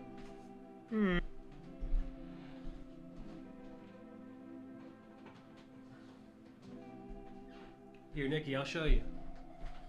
Nikki, I'll show you a sad story. A beautiful story and a sad story. So here is my common ivy plant, and this is one of my favorites. This is one of my favorites because the leaves look like the little emblem on Frodo and Samwise Gamgee's cloaks from The Hobbit. But this is from Lord of the Rings. Apologies, Volpsy. But this plant is really bad. This plant is an invasive plant from Europe, and if you see it outside, you should murder it. But indoors, it's a beautiful vining plant, and this new light green. All these new light green leaves are little babes. These are little baby leaves. Look at that. Look at those little babies just shooting out. So these 2 are successful propagations, but I took 8 cuttings. I took 8 cuttings from a plant outside, from the vines outside, and immediately the first 3 of the 8 died in the water. They didn't even take in the water. I had to throw them out because they started to rot. So boom. So I had 5 left, and the 5 that were left, they started to grow roots. So I put all 5 in this little pot, and you know what happened? This stick here, this had leaves. This had leaves that had roots and died. This stick here had leaves and roots and died. And then this one back here, this stick also had leaves and roots and died. So water propagation. So again, 8 cuttings only two survived the water to soil propagation cycle. So I hate to break it to you, but although water propagation is very successful, moving a plant from water propagation to soil, changing the mediums like that can fuck with the plant and it could die even after it has roots. So you still got to be careful, man. I'm nervous. That's like, do I want to take the chance to be a murderer again? Probably not. Nikki's murdering plants again. Murderer. A lot of water from the tap. What books are y'all working on? You mean like drawing or reading? Hey, calculus. A lot of water from the tap can kill the plant. I propagated a monstera the same way with water. Ooh, a monstera deliciosa. What kind of monstera? The one that looks like Swiss cheese.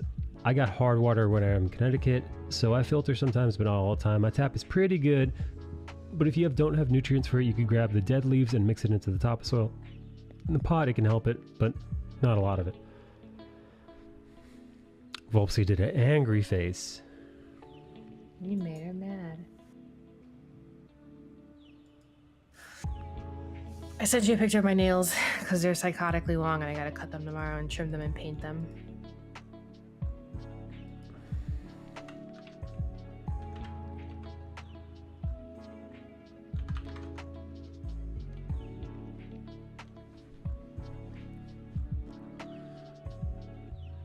Oh wait, Volpsy said, oh, I have something to show you. What do you have to show me?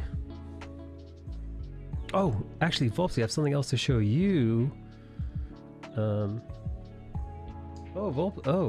Nikki, nice nail beds. Thanks. You don't even know what they meant. No, I don't know. I just returned the compliment because it sounds nice. I almost fell for it, sucker. All right, here we go. I propagated a Peppermia Frosts. These look like fucking spring. These look like sprouts. These look like bean sprouts. And forgot about it, and they turned into this, so I left it. Wow. Those are the craziest roots. That's the craziest root system I've ever seen. That is wild. I don't even know what this plant's supposed to look like. I sent it to you on Discord. Volpsy, do you have a picture of what the plant looks like normally when it's not? Here, I'll show you guys. Dude, that root system is wild. I think I need to clean it though, because Talk of the Leaves died now. You got to be careful. Some leaves will 100% rot if they are left underwater for too long. I mean, unless that's how they're meant to be. But I generally leave roots above the water line so they don't start rotting. Ugh. Excuse me. Hey Volpo, you might like this. Volpsy. Yeah, Volpo. I don't know why Volp is so afraid to get on voice chat. Does she think we're gonna bite her?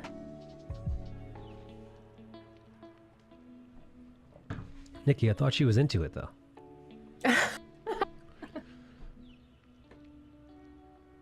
All right, show me this one so I can leave. It's already 10 o'clock here, and I got work in the morning. They did well for a year, but I think I moved them too fast to a different place. Do you guys know? Are you guys familiar with what this is? Bulbs. It looks like a Tupperware full of baby sprouts. Yes, this is what's called a propagation box. And what it is it's basically a Tupperware. In this, you create a little environment for your plants. This is a little mini greenhouse for your plants. Aww. Because a lot of plants, this is the best way. I actually put a plant that I thought was going to die. Oh, that's a Peppermia Frost. Wow. Oh man, I want one of those. Jeez, it looks beautiful. That's really pretty. That is really pretty. Oh, wow. Plant Talk with Mikey D. Welcome to Plant Talk with Mikey D. I'm your host, Planty D. Here we go. So check this out. Plant Daddy. I'm Plant Daddy D. Hi, John. Here we go. So. Really? Ooh, okay. There's a local shop that just opened up for this lady who's like selling plants and living life, and I kind of want to visit her. So I'll have to check that out, see if she has any. Support small businesses. So wow, okay. I put these not even a week ago. I got these. You could actually see. You see those little bright green little. You can see some really, very colorful bright green little whispers in here, but this plant has already begun to start growing new buds. That is fucking insane. Holy shit. I actually did not notice this today. We're looking at this for the first time, but yes, if you look in between little crevices there's brand new growth. Wow. So this is the variegated string of hearts. Our best friend in the chat, Volpsy, has the same plant, much bigger than mine. But I decided to propagate this. I decided to propagate this one the second I got it, because oftentimes what I'll do is I'll buy a plant, I'll bring it home, and then the day I bring it home, I think I'm gonna propagate this immediately because I love this plant and I want more of it. And yeah. Wow, I wasn't sure that this would do well. This is my first time propagating this plant. I use a method called the butterfly method, and it's you literally cut the nodes. I don't want to disturb this, but Nikki, you cut the nodes of this plant the exact same way you cut the nodes of philodendron or a pothos. It's the same thing because this is a vine. This is a vining plant. You literally cut it. So vining pants. Yes, vining pants. Vining pants. Is it like the only ones you can propagate, or like no? The you can one? propagate all kinds of things. Succulents. Basically, it has to have a node. Some plants that have tubers instead of roots, like a ZZ plant, they could be notoriously harder, a little bit harder to propagate. I think what's it, Calatheus? I think those are a little bit harder to propagate because I don't think you can like stem or vine propagate those. I think you have to like separate them from. I think you have to separate their offshoots from the mother plant. So certain plants are much harder to propagate, or certain plants you like really can't. But vining plants like these, vining plants are generally speaking the easiest plants to propagate because you just cut above and below the node and you paste Calathea and you just place it in. For me, sphagnum moss has been the shit. Sphagnum moss has been like the best way I found to propagate, and I leave this in bright indirect light, and I've been exposing this to grow lights. I've got this under some grow lights, and honestly I put a heating pad under there too. I put a small amount of heat sometimes if it's a little cold out, because it's still a little chilly here in New York City, and I want the greenhouse effect to happen inside of the propagation box. So sometimes you gotta put a little bit of heat, not too much, because otherwise you'll encourage fungal growth, and you don't want that. So you gotta be careful. You gotta check your prop boxes, make sure there's no fungal growth in there. But if you're good, if you keep it at a nice, like between like 60 85 degrees, it's perfect, dude. It's the perfect climate for, there's plenty of moisture. If you open it once a day, you've got that airflow. I spray this down with fertilizer first, and then I squeeze out all the excess liquid, and it seems like this is to me better than water propagation. And I'll tell you why, Nicole. Let me leave you. No. John Amore, come into voice chat. I'll just take you in the shower with me. You're gonna hear some running water. Let's go to the shower. Okay. Here's another propagation box. But yes. This one's doing if you ignore the one yellow leaf, this one is blooming. Also, another propagation box, more sphagnum moss. That Tupperware. More Tupperware. You love my Tupperware? Right. What do you call it? I'll say it the right way. No, this is a propagation box. This is a sphagnum. This is long strand sphagnum moss with a little bit. I put a little bit of mycocorrhizae in here, which is a type of fungus that helps the roots acclimate themselves to their growing medium. You can look that up. Liz taught me about that one. Anyway, also a little bit of fertilizer in here. Very little bit of fertilizer for the nutrients. And these are thriving. Again, also these are the pups. These are the pups that I separated from the mother plant that I showed you guys a picture of earlier from the pilea that I have. Oh, okay. And they're actually getting so big, I'm actually going to have to remove them because some of these are literally about to hit the top of the box and I don't want to smush them. Yeah. So I actually today went to the nursery and got a couple of terracotta pots to put these in. So see if if any of you fucking stupid dickheads were around here, I could give you guys a plant. Jackass. Stupid dickheads.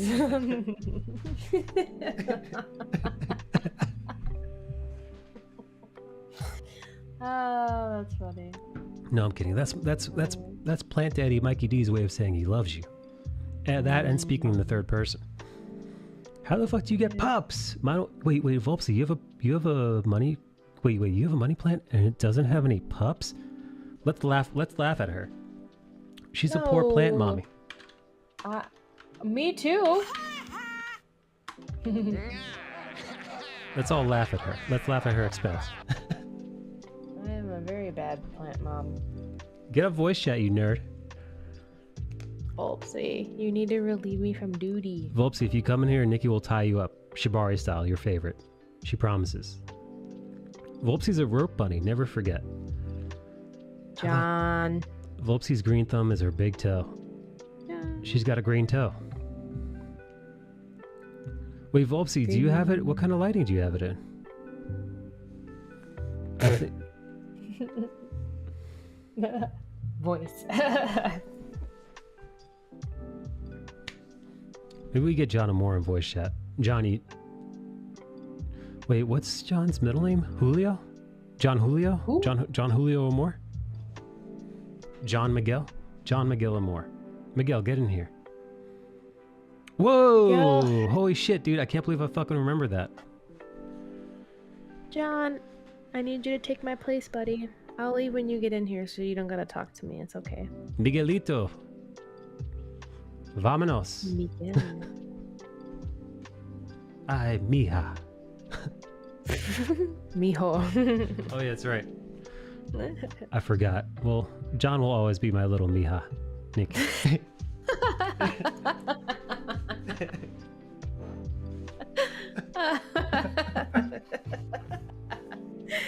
Oh my god. My little mija. I did a Hispanic humor now. Look at me. Look at you go. You're flourishing like your buds. Put me in a propagation box, baby, because I'm ready to show you my butts. Your butts. Just a grow light, but it's not directly under. Yeah, no, Volpsy, the best tip that I heard for a pilea is your pilea south-facing window is probably the best window. But what I was told was your pilea should always see the sky. And I thought that was a really kind of poetic way of saying, put your fucking thing near the window. But they didn't say put your fucking pilea, you know, I would have said, hey, put your pilea near the window, stupid. But I like the way they phrased it. Your pilea should always be able to see the sky from where it is. And I'm like, yeah, fuck yeah. But I did that, and the fucking thing is growing like crazy. I love paella, says John Amore. Oh, there's a lot of different... But what if there's... Do you not have any windows, dude? Is Volpsy in a cage? Is she in a basement somewhere? Are you okay? Blink twice if you need help. Rum! Hey. Maybe Rum will get on voice chat. Here, Rum, I love you. Grab her. Put Rum in a little headlock. Will you join on voice so I can say hi and finally leave to shower? I've been held captive here. Yeah, I'm not letting Nikki and her chubby cheeks get out of here. They're not chubby anymore. Oh. Yeah, I was lamenting how Nikki's head used to be perfectly spherical. I had like a perfectly round head, y'all. Round head. Not round anymore. She had the Thomas the Tank Engine face, but no longer. We could actually see her bone structure now. And I hate it. Why? You used to have chipmunk cheeks. I used to wonder how many M&Ms you could squirrel away in there. A lot, bitch. That's what got me in trouble in the first place when I was a kid.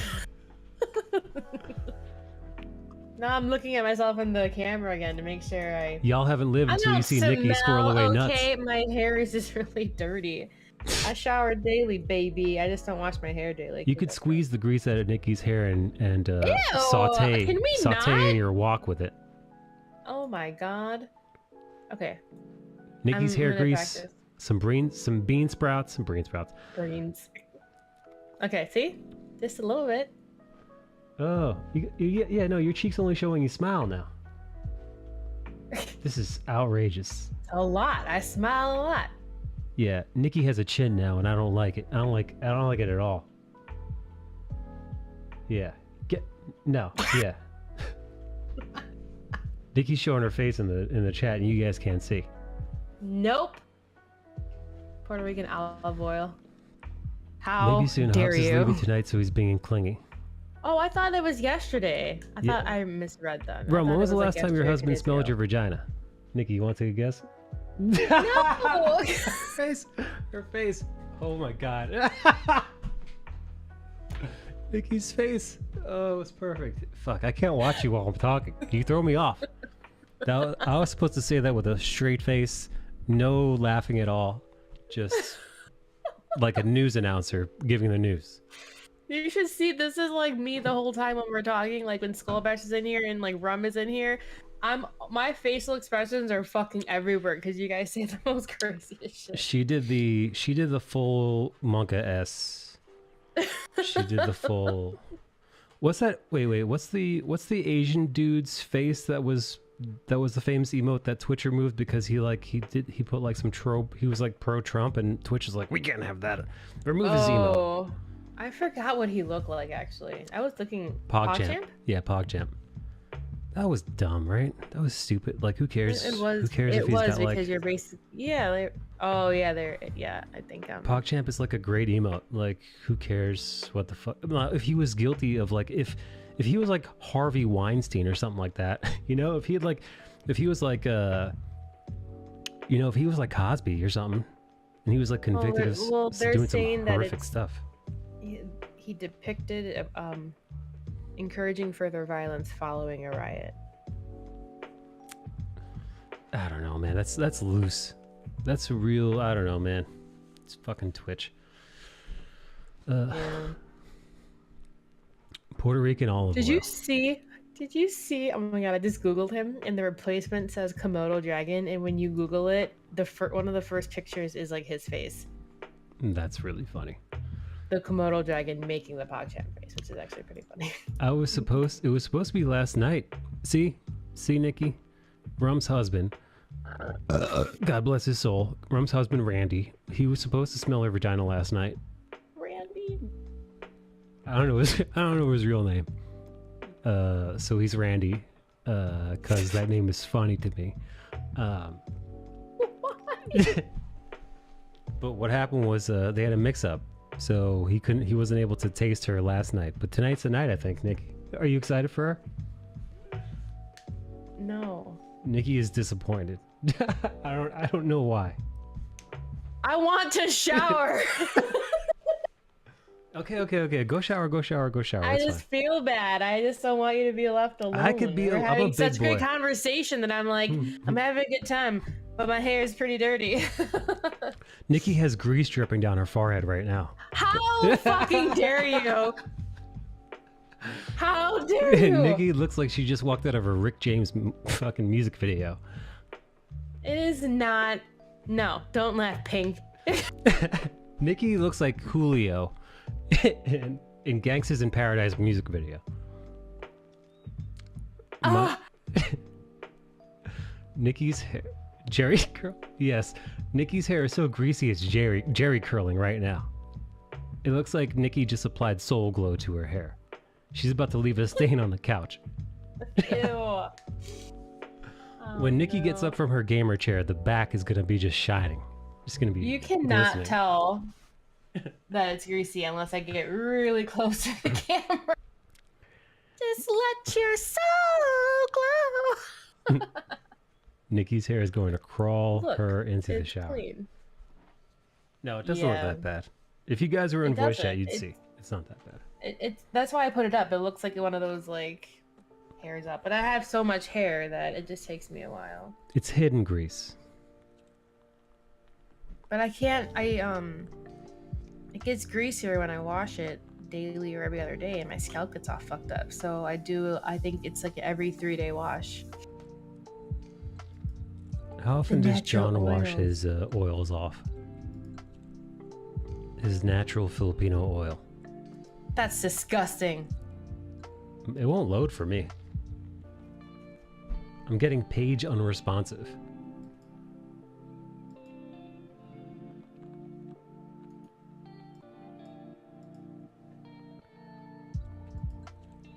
Let me try elsewhere. What the? What is that? What is that? That looks like something Volpsy might draw.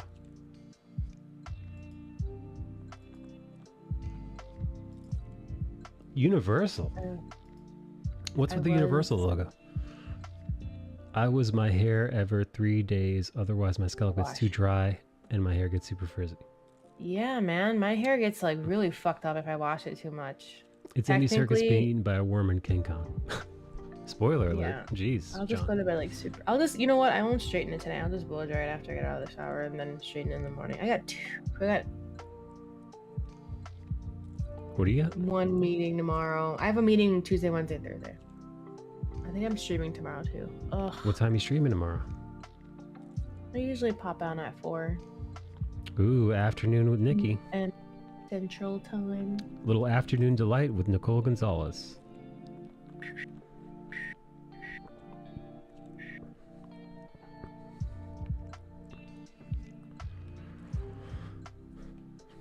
Do you think Matt's gonna be pissed that I want him to lose weight to be healthy?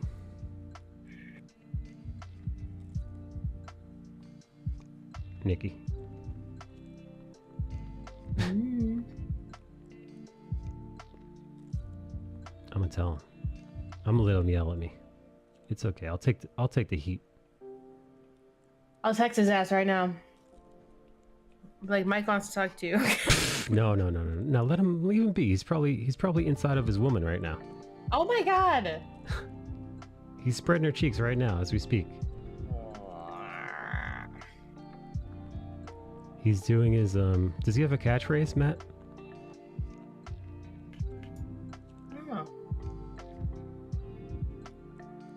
What do you think John's catchphrase is when he's making love to his wife? Passionate Filipino love to his wife.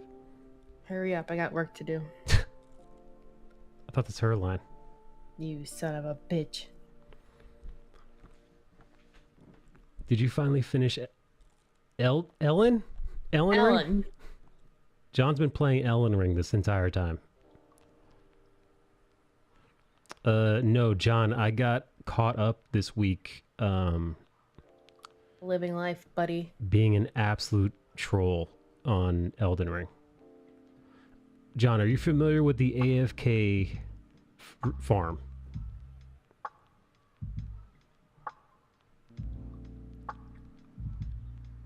I may have allegedly been AFK farming. I'm done. I've uninstalled. Did you uninstall because it was taking up too much of your time, Big Johnny?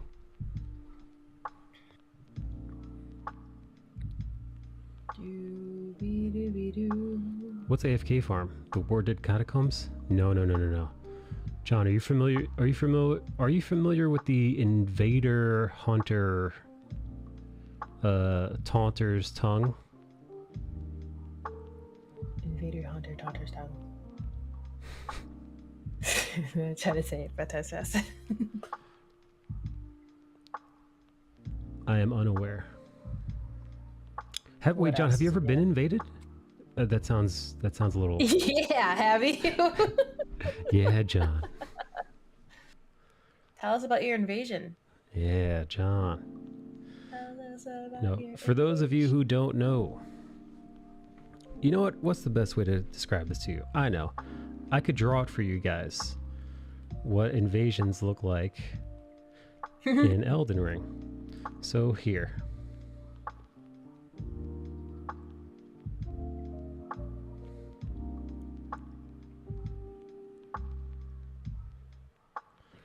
So let's say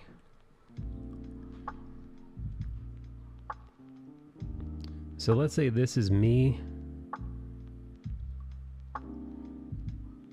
So let's say me and Johnny.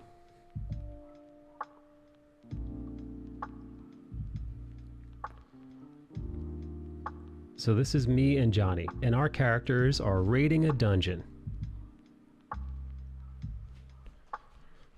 And we're going on, me and Johnny, and we're going on our adventure. We're going on our adventure in the dungeon. And then sure enough, on our dungeon, Nikki, you can go. Nikki, you can go wash yourself. Okay, but you keep talking about interesting shit, so finish the story and then I'll leave. Okay. And then guess what happens? We're going on our merry way, like you do. La la la la la la la la la la. I'm with Johnny. Me love Johnny. And then boom! Next thing you know, someone shows up. Blah blah blah blah blah blah. There's actually this ring of fire that shows up, and it is an invader. And anytime people are playing multiplayer, co-op multiplayer, and apparently this has existed for all the Souls games, invaders can just interrupt your game just like that, and you have to fight them. And they fight dirty sometimes, because how it goes is, what really sucks about it is Johnny and I might be a couple of party boys in the dungeon, la la la la la la la la la la, fighting goblins. So we're fighting goblins on our own. La la la la la. Right? We're singing our goblin fighting songs, right? We catch goblins molesting women, like Goblin Slayer style. Exactly. So John and I here, these will be enemies. John and I might be mid enemies. We might even be facing a big bad goblin. That was like top of my hair. So we're fighting a big bad goblin, and they've got us surrounded, and we're just like, take this, you dirty goblins, take this. And we're healing, and we're fighting, and we're healing, we're fighting, we're healing, and then out of nowhere, this evil cunt shows up, and then starts stabbing us in the back. Take this. Like, and here's the thing: they can't get hurt with any of the bad guys that we're fighting. They can't hurt them. They don't even register. They register the invader as another NPC, another goblin, another bad thing. So they completely ignore them, and they only hurt us. And dude, this happened to me a bunch. I was playing with Earthbound, and Earthbound and I would be surrounded by baddies in a cave, having our good time, killing, watching ourselves, because you got to be careful, because they're really strong in this game. And then boom, out of nowhere, invader shows up. And I said this before, one time I was playing with Earthbound, an invader showed up and kicked me into a pool of ants. And the ants just started bam, bam. I'm trying to spin around and get these ants off me, because they're really hitting hard.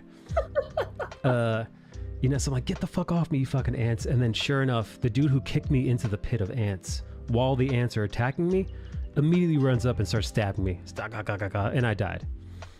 And this happened a bunch of times, and they always show up in the most inopportune times, because they're invaders and they're dickheads, and they they get like a sick pleasure of like fucking with people, and so I hate them. So Nikki, I did something really, really annoying, and technically it's a game exploit. Technically, you're not supposed to do this. What'd you do, Ray?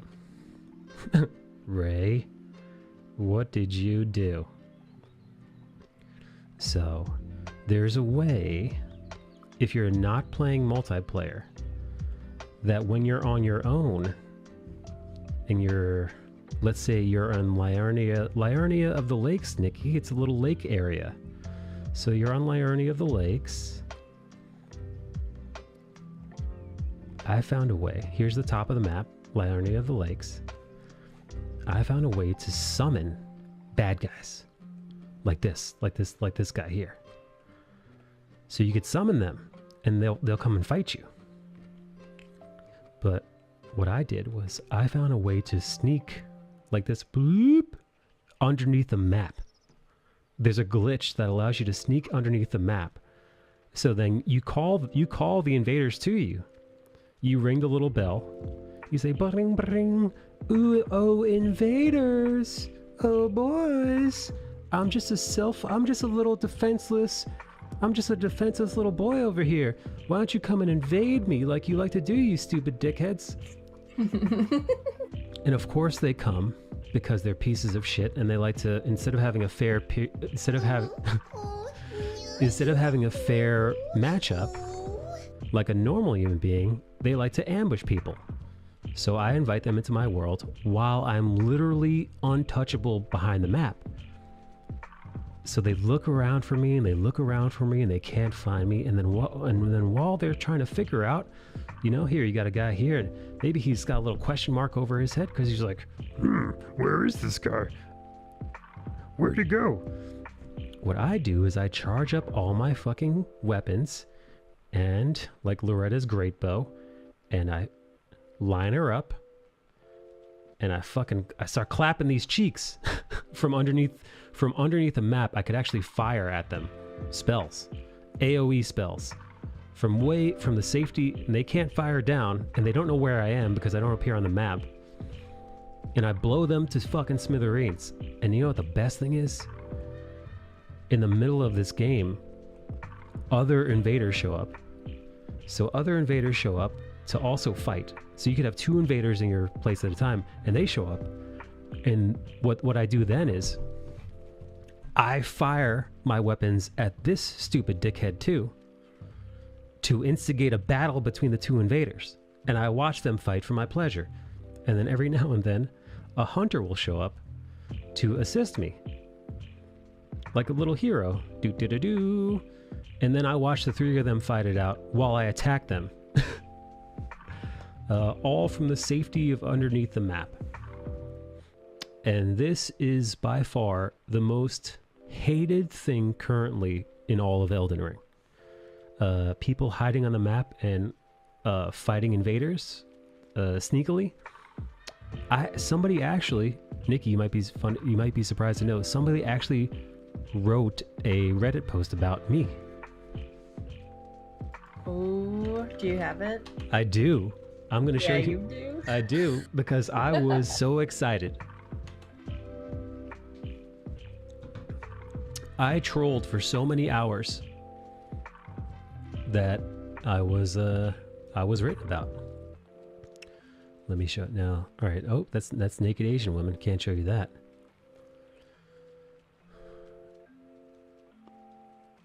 Here we go. Okay, I'm gonna. You know what I'm gonna do? I'm going to.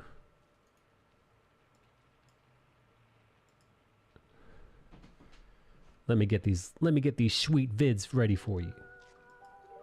And then Nikki, you can go. I feel real bad that I'm keeping you from your bathing.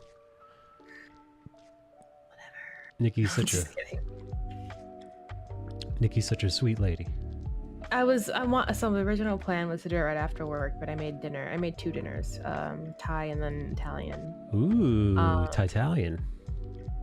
Yeah, well, I needed more of a chicken for me, so the boys had all the hefty pasta. And I was like, I wonder how Mike's getting on tonight. So I waited, and like a dumbass, I should have just showered then, you know? Oh, yeah. But I was like, la la la. Ooh, yes, I got the video evidence, and now I've got the Reddit post. All right, I'm gonna show you guys. I bet John Moore is gonna get a kick out of this, because John didn't even know. John didn't even know you could do this. I bet.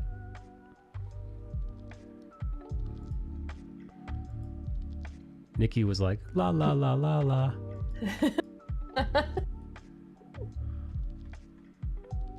La la la la la. All right, now let me open this in my folder. So, all right, folder open.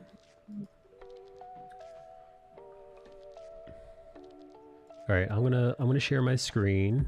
So pull my screen up, Nikki. The delay is gonna be a little bit behind, but you should be able to hear the audio. Easy peasy. No, I must confess I don't put much work into invading. John, you don't, because you're a good person. Invading is for assholes, because what ends up happening is people like Earthbound and I and yourself, you're just co-oping with friends. Like, you're literally just working your way through the game, and then in the middle of your game, an invader shows up and fucks with you, and sometimes kills you. And it's a really, really trolly thing to do. And I've never invaded anybody because I don't want to, I have no interest in screwing with people, because, I mean, now I do. Now I feel like screwing with people because I'm paying it forward. But before then I didn't. All right, I got the video up right now. Let me switch screens. Look at this guy running. Oh, hang on. All right, now you can see. So this is me under the map right now. Look at this guy running. Look at him running. Oh, where could he be? He's looking for me. Look at this guy. So that's how it looks. I think I got another video here. This is what it looks like as you traverse underneath the map. And then here you can actually see two invaders. You can actually see two invaders fighting each other. Look, a hunter has shown up to rescue me. That's the bad guy out there. See, oh, by the way, invaders have hair. I showed you guys that invaders can show up.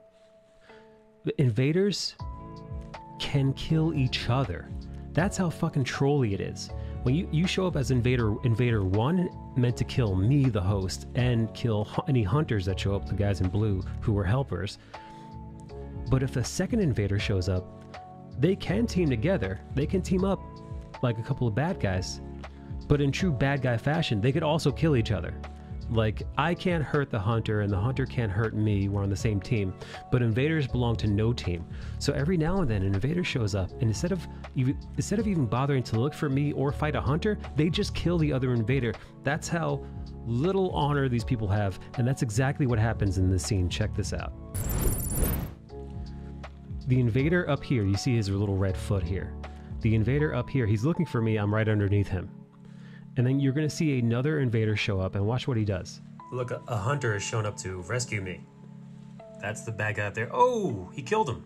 Wow, ruthless. You see the other invader run past, and you might be like, if you played PvP before, you might be like, how the fuck did he lose all of his health in 1 second? Watch his health. That's the bad guy out there. He died in literally 1 shot. He went from an entire full bar of health. That yellow means that all that health is gone. That yellow means that he was hit for all that health. An instant, you know what instant death means? The instant death bug is a invisible glitch. What you do is you give yourself a magic buff, you give yourself retaliation, whatever. You give yourself a magic spell that is exploitative in that the enemy can't see that you have it on. And then the second you run past them, they insta die because they were stabbed to death and they didn't know it. They didn't know it because they couldn't see it. It's much like me running underneath the map is an exploit. People getting stabbed to death with magic daggers that are invisible, also a major exploit. And only the shittiest of PvP players do this. And like I said, it's invader on invader crime. Nobody, I'm telling you, I've got no sympathy for any of these people, because here, I'll show you again. Watch this. See, look at how much fun they're having. Look at how much fun they're having.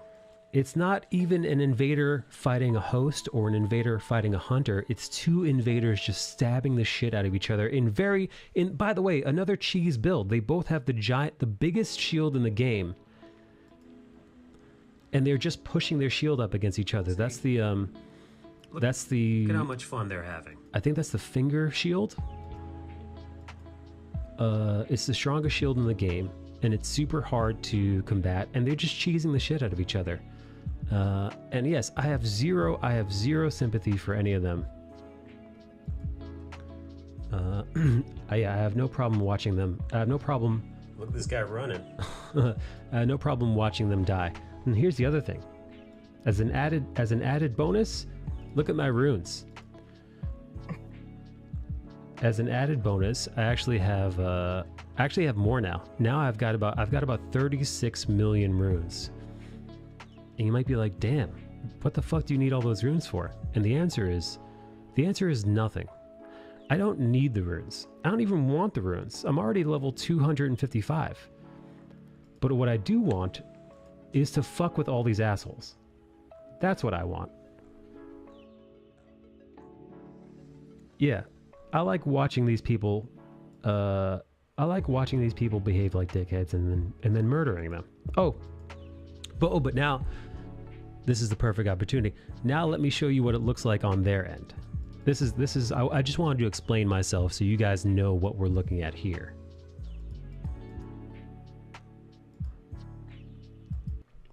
So Nikki, this AFK, this was written on Reddit 2 days ago. This is when I was doing this glitch that I just showed you guys. And the post goes like this. AFK farmers seem to have crossed over into cheating/hacking now? Invisible enemy with magic explosions? Or am I missing something? I actually showed this to my friend, and I asked him. I didn't tell him what I just told you guys. I asked him to explain what he thinks is happening here, and he couldn't figure it out. So here, watch this clip, and you'll see, and you could be now that you've seen what I have done, you know exactly what's going on. Watch.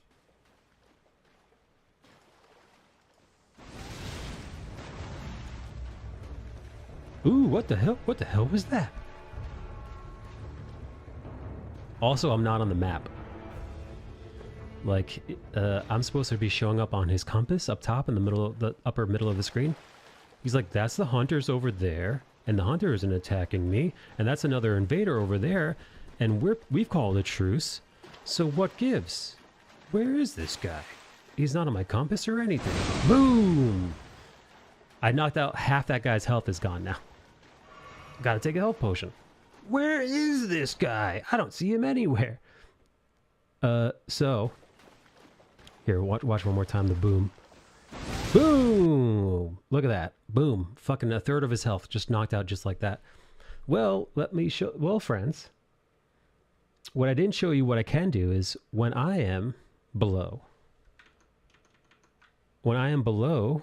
here, and they're running around up top, what I like to use is this. For any of you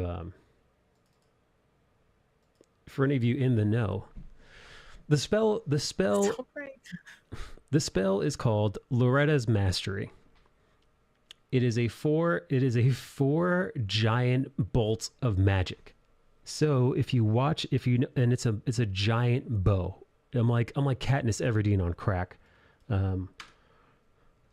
So now that you know, that's exactly, now take a look exactly what's happening underneath.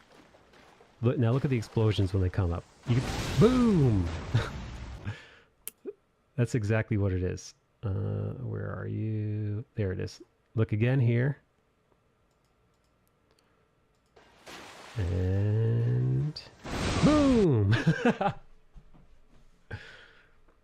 And the best part, and this is the last part before you have to leave, Nikki, is that is that none of them know. He thinks I'm invisible. He thinks I'm an invisible enemy with magic explosions. He thinks I'm running around with some invisibility shield on, like fucking Harry Potter, like I'm hiding under a goddamn blankie and just tossing explosions at them. Nobody pieced together that I would even be underneath the map. They don't even realize it. Yes, this happened to me. Autolock does wonders. Can't autolock me, I'm underneath the map. Stabbed and poisoned, am I invisible? Can't stab or poison me, I'm underneath the map. But not autolock. I'm quite curious about this invisibility junk myself. Anyway, I've been having fun because I hate invaders. I have got no sympathy for them. Yeah, I don't care. I don't care what happens to them. Let me lower that. All right, I'm gonna take a pee break now because I've been holding in pee. Nikki, go bathe yourself. It's so late. Go bathe yourself. I shall go pee. Look at this adorable drawing of my PvP experience in Elden Ring.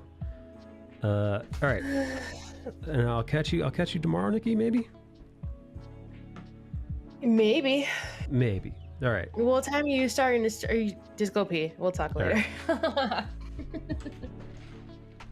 Good night, buddy. Good night, chat. Good night, John. Jess, the vitamins, and everybody else. I'm gonna go take a very, very, very hot shower. Probably eat some pineapple because I've been on here too long and I need a snack.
I'm back.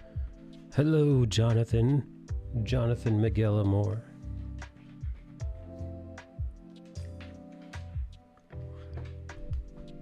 John, do you like my drawings?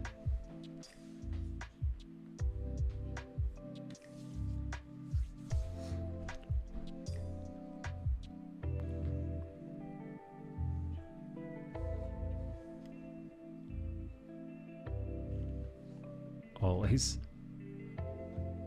Anyway, here is my character with his golden eyes, because I need to get rid of my frenzied flame eyes. He lies. He said the same thing to me. We love your sketches, Yoji.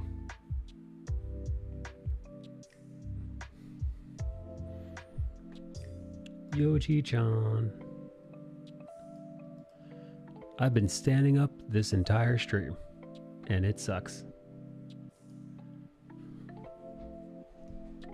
But I thought, you know what? I've been sitting down too much, man.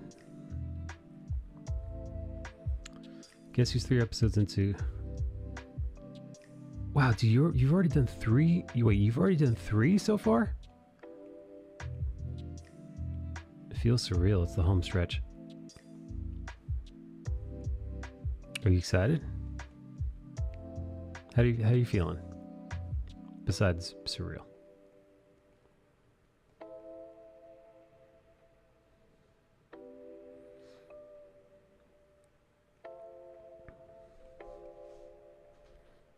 Many mixed feelings.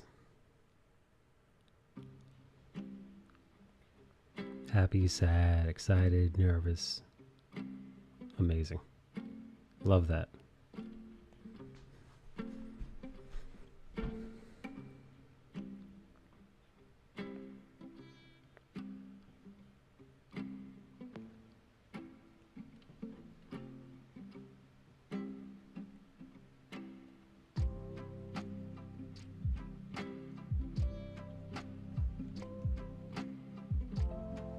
Yo, G, what's new with you, buddy?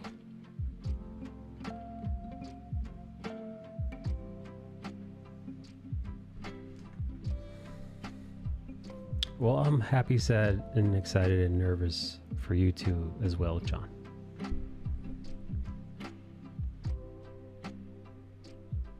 Started late. I did start a little late today. You ever have one of those days where you just can't get your... I gotta catch up. I do gotta catch up, but it's not that much. I'm not that far. Like, yeah, you know. Hey, what's up, Tuvok?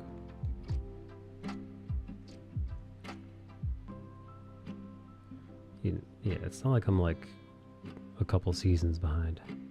But yeah. You know, I just gotta sit down. I just gotta sit down and fucking do it. You know what it is? It's not a... I don't have an excuse. I've just been a dickhead about it.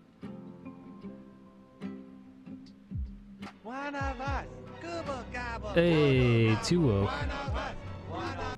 Plop plop baby.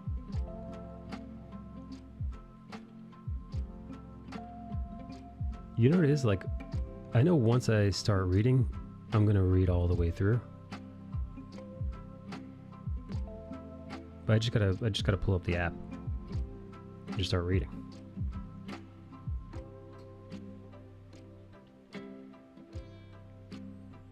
I guess, dude, that's weird, man. I get in my head in a weird way. Like today, it took me like fucking 2 or 3 hours to sit down and start getting my stream ready. And I don't even know why. I like to stream. It was like there's like something like some mental block that was stopping me from streaming. It'd be like that sometimes. Yeah, it was like I was doing everything, but I was doing chore stuff around the house. I was giving myself chores to do. I started cleaning up the kitchen. You know, I was literally like wiping down a pretty already clean countertop knowing that I had to stream, like, you know, I gotta start streaming. Gotta start the stream. It's 6 o'clock. And I'm like, yeah, but you know, this you know, I probably should clean out some of this. You know what, and you know what this, oh, you know, I think I gotta water these plants over here. These plants are looking a little, you know, looking a little rough. You know, it's serious when you start cleaning the kitchen, right? I'm like, well, you know, I also gotta take out the trash. I started sorting the recycling. I started doing any damn thing but actually getting ready for stream. It was fucking, I don't know what the hell the I don't know what causes procrastination, because I have fun hanging out with you guys. I'm excited to stream. I have laughed more today than on stream, hanging out with you guys, shooting the shit, making jokes, teasing, playing around. It's some of the most fun I have all week. And yet the way I dodge stream, you'd assume it was like I was trying to get out of a trip to the dentist or something. Maybe you just didn't feel like drawing. I think maybe that's what it is. I think because I know I'm going to be drawing. I think, John, I think you cracked the case. Sherlock Amore over here. Streaming also means drawing. Streaming isn't just playing around with friends. Streaming is also looking at what I've drawn, what I haven't drawn. And, you know, lately I haven't been drawing much. And when I do draw, it's very slow. So much that I've been disappointed in my progress of late. So I'm guessing, perhaps subconsciously, my brain was like, well, yeah, I've been drawing that much, and you should be drawing. I'll be around more. Oh, that's okay, Nick. You don't have to be around. I mean, listen, I love and appreciate when you are around, 100%. But you know, you got your stuff to do.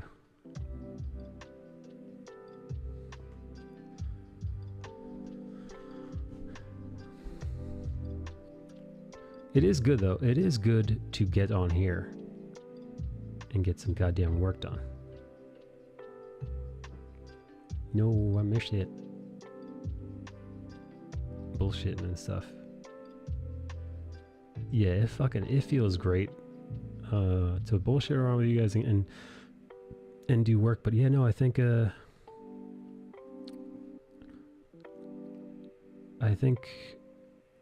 must have been something with my art. It's keeping me from wanting to stream.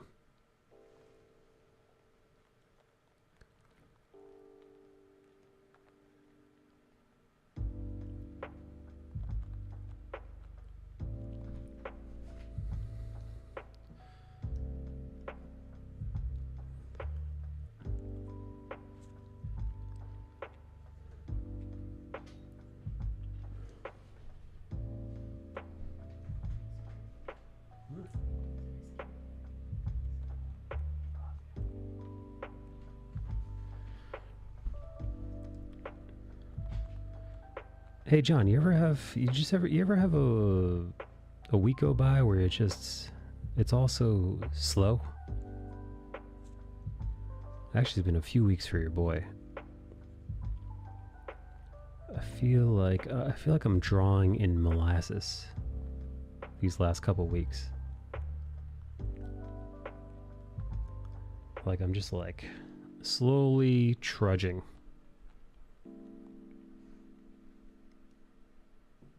But like I feel like I'm going as fast as I can, but just I'm like I don't want to say quicksand because I'm not. It doesn't feel like I'm drowning, and I don't want to be dramatic. but just my output. And I because the other thing is I know, because there have been times where I'm banging out a ton of drawings a day. Not necessarily like full finished pieces every day, but like sketches and working on a couple pieces and coloring some other pieces and like, you know, laying down the foundation for others. And then boom, it's like somebody put the slow-mo spell on me.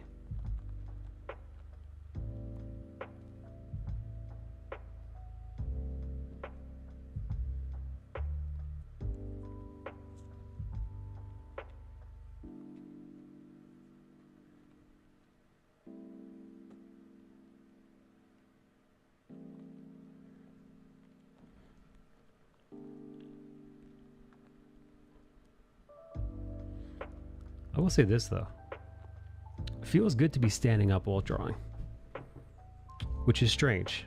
It's a sensation that it took me some time, to be honest, to get to a place where I could draw standing up, because it's not something that I'd ever done before. I'm not a painter, you know. I'm not fucking Bob Ross. I don't generally work standing up at an easel. So it was definitely something that I had to acclimate to. And hot damn if it doesn't feel like a good time doodling again. Standing up, that is.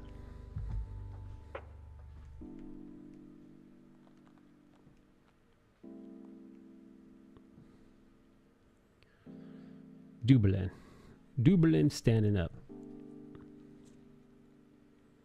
Maybe you should get a perm or a wig.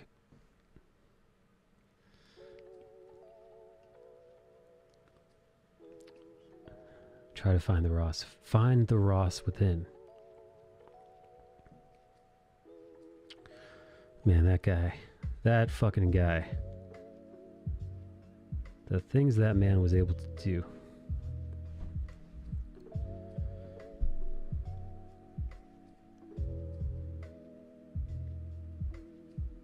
And the fact that he did 3 of those paintings. For those of you who don't know, Bob Ross, the painting that you saw him do 30 minutes unedited footage, if you thought that was impressive, I mean, it was. But he also would paint it once as a sketch painting. And then he'd do the one for TV, and then he would also paint a third one, which was like the money shot. The third one, which was like the best of all, you know, it had the sketch, the painting he just did, and another one just to kind of put a fine point on it.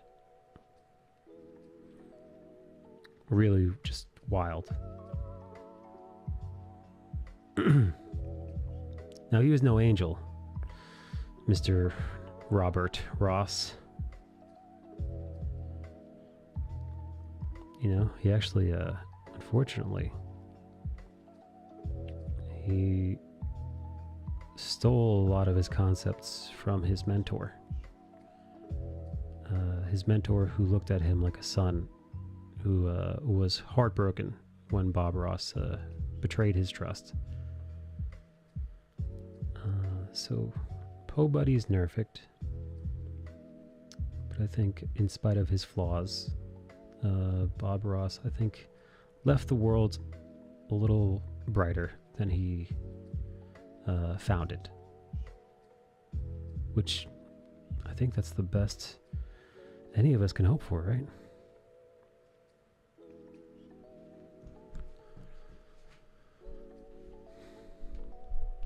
Sad how his legacy got hijacked by a pair of piece of shit miscreants. I know. Apparently they cut his son out too. Now it's a mixed bag, because the 2 lunatics that he got in bed with, apparently they're the ones that convinced him, or well, they're the ones that helped him steal from his mentor. The people who are running his estate now. Who I think cut his son out of his will or something. There's some really shady, weird stuff going on there. And part of me wonders, you know, how much of that is he got into bed with these people. These awful people.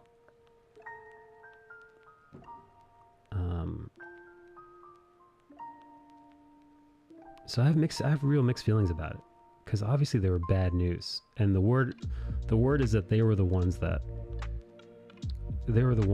Bob Ross was getting in bed with when he was ripping off his mentor. So part of me is kind of like, I mean, love you, Bob Ross, but you kind of get what you fucking deserve, to quote the Joker. You know, you got in bed with some really nasty people that help facilitate really shitty thing. And then the fact that these people would turn around and then, you know, steal Bob Ross's legacy, you're kind of like, yeah, no shit. Like, yeah, these are the people that, like, when you decided to get in bed with them, they were like, yeah, hey, all of your, you know, calling yourself the happy painter and using the wet on wet instructions, and then hey, you know, using just about all of the paint.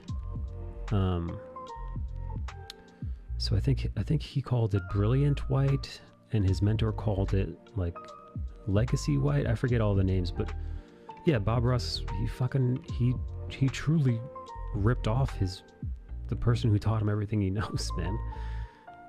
He took the whole kit and caboodle. So, although I do feel sympathy, I'm just like, fuck, man, you made your bed. You know, you got in cahoots with some really shitty individuals. But yeah, there's some real nasty stories about Bob Ross was literally fighting for his legacy, I think via lawsuits, while he was dying of cancer. Like, these are the people that he decided to get in bed with. Like, these are the people that he decided to make his business partners. So I'm just like, what the hell were you thinking, man?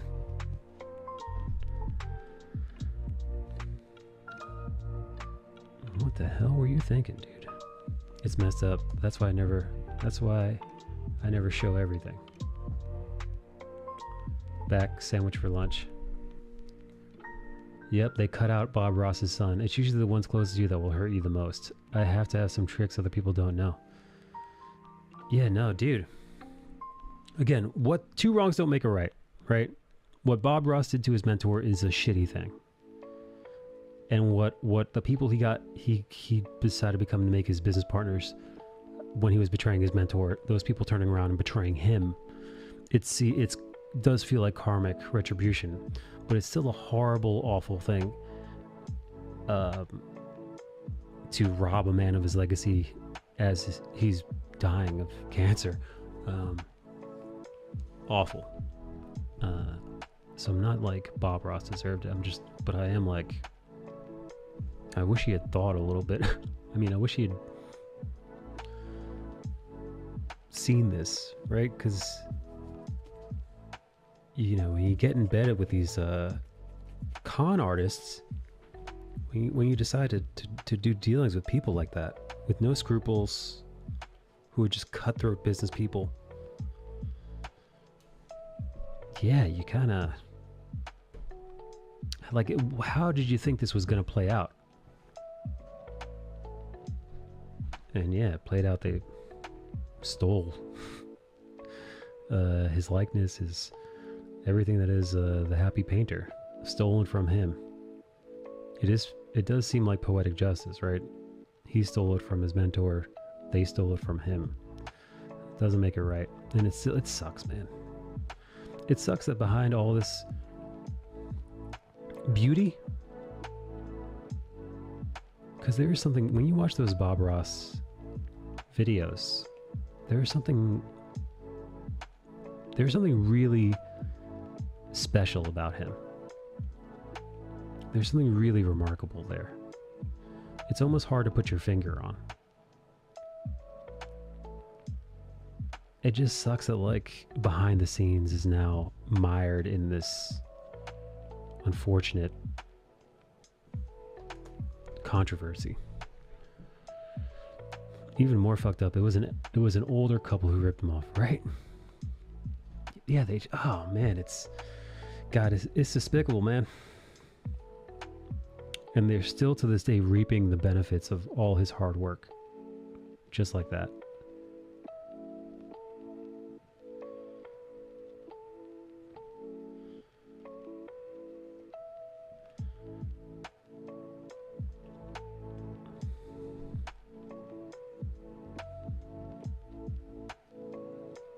Oh, Yoji, I finished that Pachinko show. Or the first season. Spoiler alert, there are going to be multiple seasons. Great show, man. Great show. John, have you been watching Pachinko?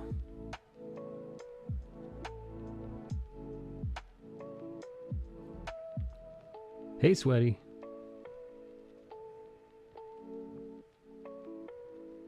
No. It's really good, man.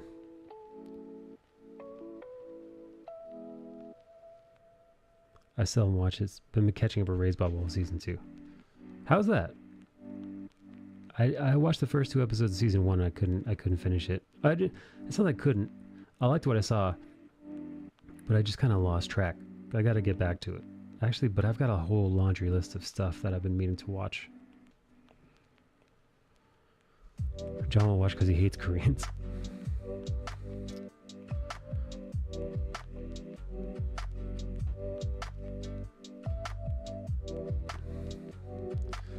Dude, I had no idea, man, when it comes to the Korean occupation. Like I said, man, the first time I had heard about it was in fucking Kim's Convenience, man. Appa talking about it. But like even then they played it up as a goof, right? Because he would lecture just about anybody who was willing to listen. And the goof was, well, you know, I'm sure Yoji remembers it, right? He would start off talking about, like, he'd be like, the year was 1910. And it's like, that's how he'd kick it off. The Japanese occupation of Korea and the atrocities committed. I'm practically married to IU.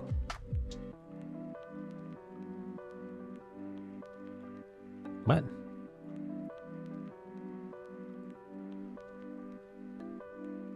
I liked it because it's so strange.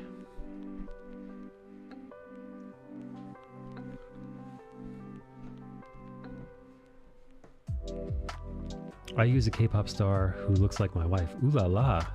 John, link me, man. I want to see.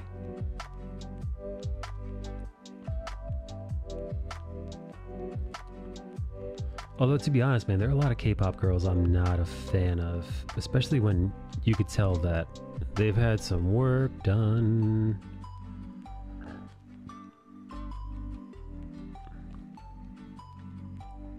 Yo, G, I don't know about you, but I like a natural looking Korean girl, right? Eyebrows might be a little bushier than they should. Maybe teeth are a little wonky. Me too. Yeah, no, I definitely prefer a more natural look. Flaws and all. Korean women are beautiful. Yeah, man. As is, by the way. Hate all the surgery. Yeah, no, dude. So, like, you got a monolid. So what?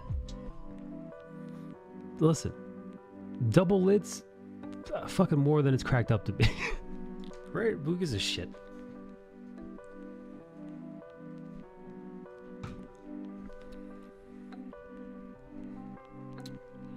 Yeah. Yoji, did you? Oh man, I was, Mimi was in here maybe like a month ago.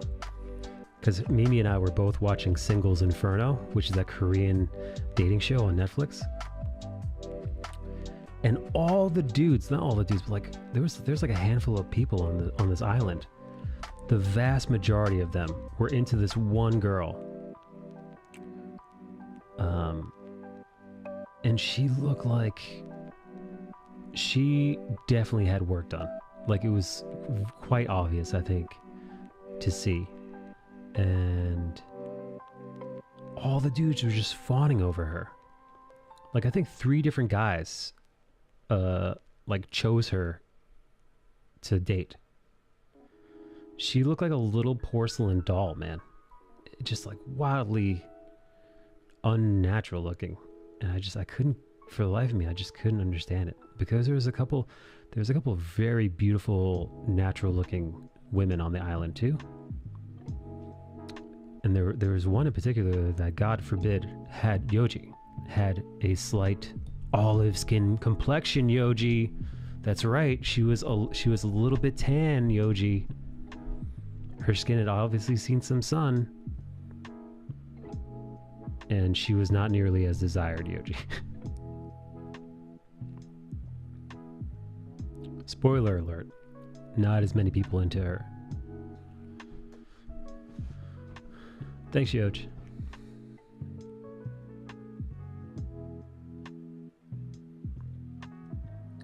Let me see if I can find that.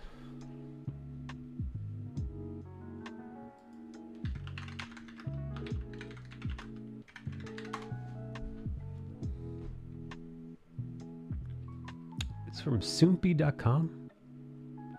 Singles Inferno. Get to know the cast of Korea's hottest new reality show.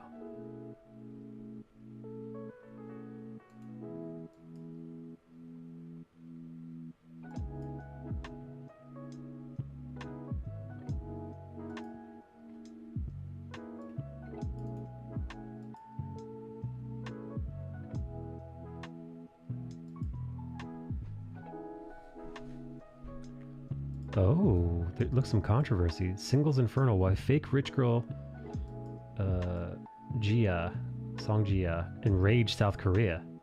But here, Yoji, check this out. This is her. Dude, you're gonna tell me she hasn't had work done, dude? Look how big those fucking lips are, man. Look how perfect that double lid is. Get the fuck out of here, dude. Look at the contacts, man. That's not her real eye color.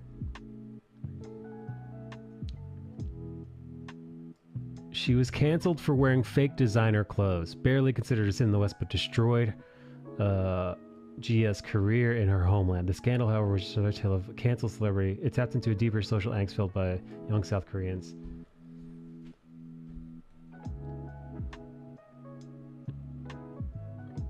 Nose, eyes, standard. I wonder boobs, maybe? I don't know if they did get their boobs done too. But dude, she legit looked like plastic, man. But like all the dudes are like, yes, she's the ideal beauty. I must have her. Anyway. Listen, if that's your if that's your jam, you know, the fake lashes, the fake eye color, the double lids, the lip injections, if that's your bag, go for it. Live and let live. But that is definitely not, I do not like that look, man.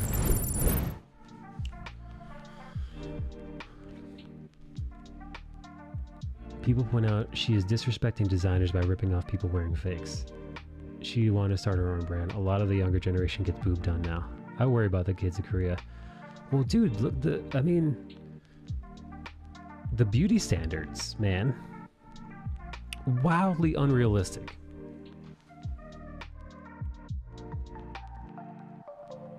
Come on now, man. Perfect, flawless skin.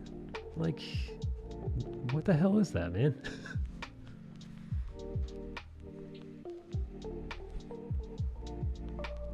Yeah, right? And oh, it's got to be designer clothes, all that materialist stuff, man. You know that's no good. That's no good for you. that mentality, keeping up with people like that. For what? None of that stuff matters. Korea's all about looks.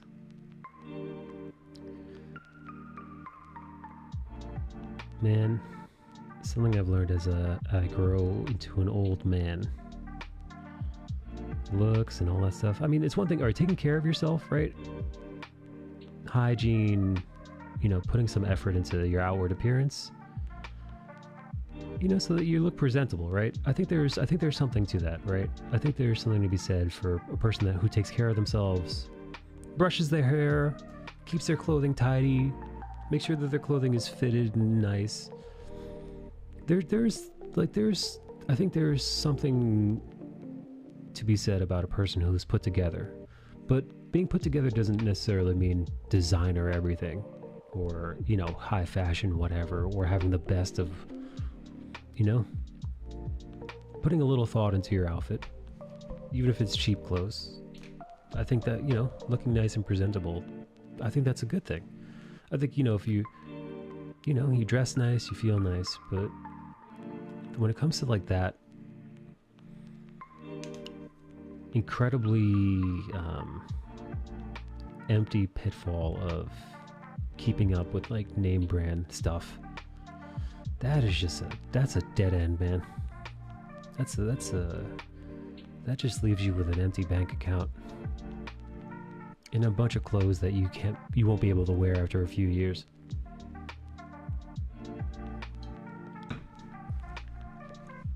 Dress better and everyone thinks you might be rich and treat you better. I wander around the city in a t-shirt and jeans. People think I'm some guy who got laid off. There is a nice way to wear t-shirt and jeans. Like a nice form-fitting t-shirt and then like a nice like clean pair of jeans that fit. A nice pair of sneakers, tennis shoes, boots. Why not, man? Matter of fact, of all the various looks that a person can have, wearing a nice like crisp t-shirt and a pair of denim jeans and a pair of like Converse or other tennis shoes, that look is honestly fucking timeless, man. I remember when I was a kid, I saw I think I was in junior high, and I saw a picture of James Dean, you know, which to me might have well been hundreds of years ago. But I saw a picture of James Dean, and he was just wearing a white t-shirt, some Converse, and some denim jeans. And I thought, motherfucker, man, that guy could be walking down the street of New York City today and you wouldn't think twice. I mean, he did have a slight greaser edge to it, you know? Like he had that kind of like the t-shirt with the sleeve was a little bit rolled up. I'm like, fuck, dude. I'm like, that look is fucking, it's shockingly, well, you know, 20th century, relatively timeless. Like, if, you know, through the 50s, 60s, 70s, 80s, 90s, the 2010s, and now 2020s. If you saw a guy walking around the street like that, you know, that guy could be a fucking time traveler. Nikki's still here. Nikki, what are you doing?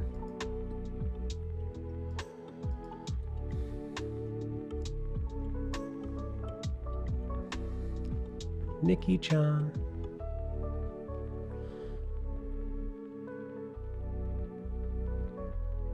Anyone not do their taxes?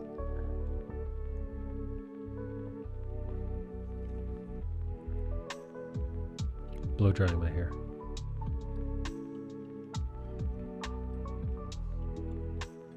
Has anyone not done their taxes?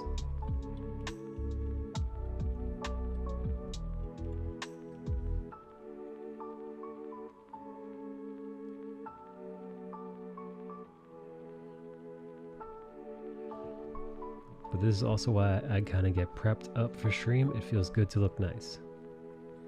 Sure. Yeah. There's nothing wrong with looking nice. There's nothing wrong, I think, at all with putting some effort into your appearance. I think it could make you feel good. It can kind of boost your confidence a little bit.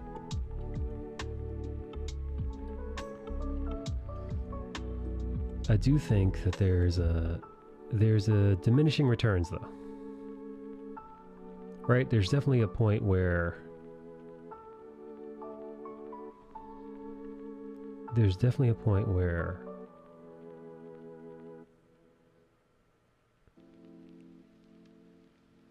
it starts to hurt more than it helps.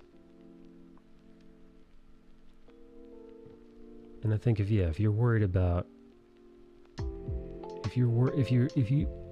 are super worried about the way other people perceive you, and that you don't have the best clothes, the best designer clothes, like if you're in that mindset, that could be pretty toxic pretty quick.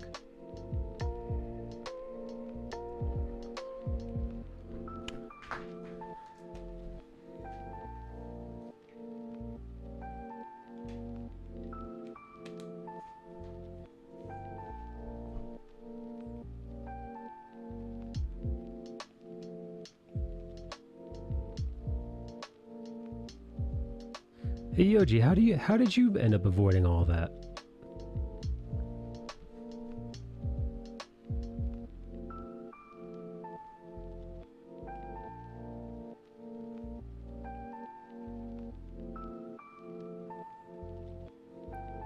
Repeat that. Oh, how'd you end up avoiding, falling into the materialism hole?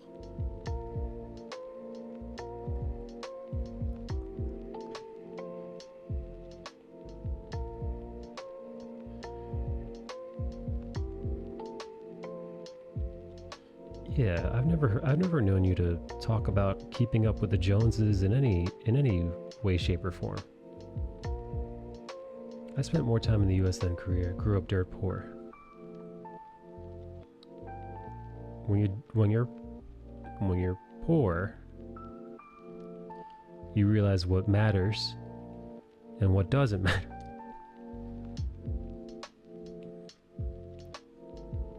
Yeah, when you're poor, when you don't know if you'll be able to make rent, you realize the absolute meaninglessness that is trying to keep up with some stupid fucking fashion trend and look nice on social media or whatever it might be. So my problem is thinking I'll be poor again, so I cut corners when I don't need to. That's a real fear, man. Well, dude, there's a whole generation of people in these parts. My parents' who grew up in the Great Depression. They were petrified. They didn't trust banks. They would save their bacon grease.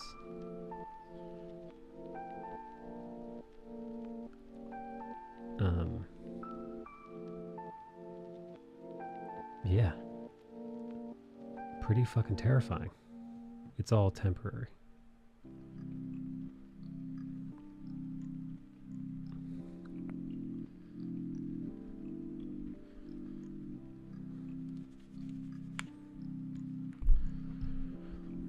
And what's new gets old real quick if you want it to.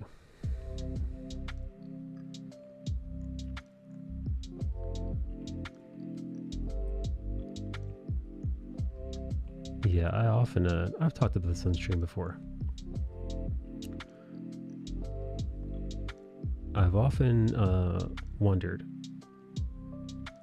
how many steps am I away from being homeless? And it's a dark thought, but it's not the funnest thought experiment to have. But I think, listen, man, if you grew up without, with financial stability, you could take that for granted, that'll always be there, that you'll always have a roof over your head. But that might not be the case, man. Some people,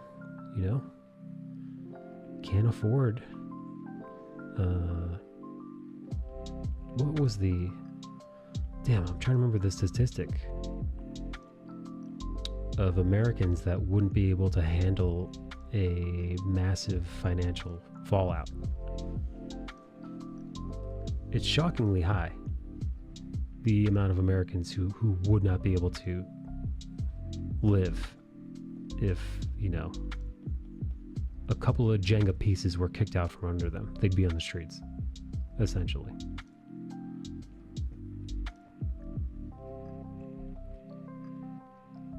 Now, you know, luckily I have parents and family and friends who would help. But that's definitely not the case for everyone.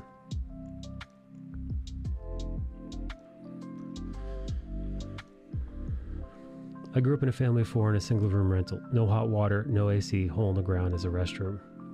The fear keeps me at this fucking job. Also the work from home thing. Probably almost half couldn't afford to pay $1,000 if they had a problem. Right? That's what it is. That's the statistic. Most Americans couldn't afford a bill of $1,000. Yeah. So when you're in that kind of financial hard times, yeah, it's hard to put much credence in.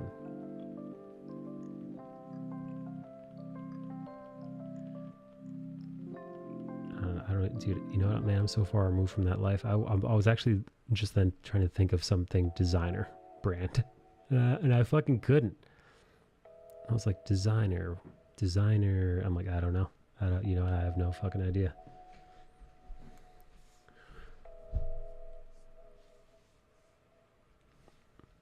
While people can't pay $1,000 if needed, rents are going up massively across the U.S. Even though I don't have to worry, I worry about the entire country going to shit. Well, yeah, man. Well, inflation, massive rent hikes, any kind of real estate bubble burst, you know, that affects more than one group of people, baby. If the people at the bottom get fucked by the system and fall through the cracks, guess what? They become a huge burden on everyone.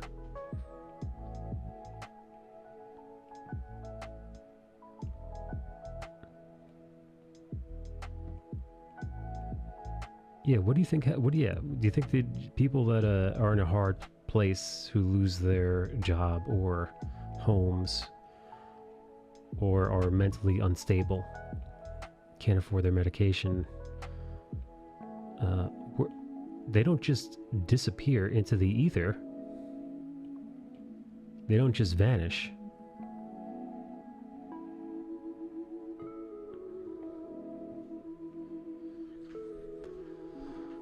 Rental properties are sold back and forth among companies, and rents keep going up. Yeah, I actually heard that. I'd actually heard something about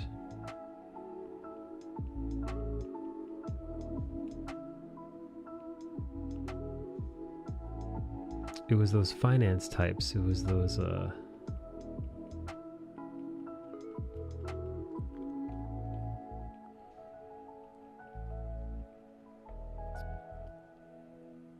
it was one of those giant hedge funds, and I had heard that a bunch of those hedge funds were buying up real estate. Like, that's what they were getting into next, or also. And to do just that, to buy up all this real estate, and not I'm not talking about like real estate I'm not talking about giant lots of land. I'm talking about homes. I'm talking about like single family homes that they've been buying. BlackRock is buying up single family homes. Some Canadian company bought up an entire new development. Yeah. Hello, Eric Canetti. Welcome back.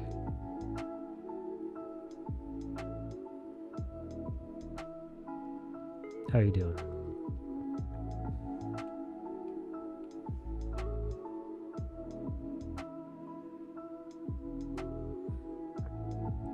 Oh, Eric, that was a great panel. Eric showed us a panel earlier in our chat, and it was before and after his notes to his colorist, and it was just a small tweak. Like the colorist had gotten like 90% of the way there, and then Eric just tweaked it a bit, and man, you wouldn't think a 10% tweak would make that much of a difference in general.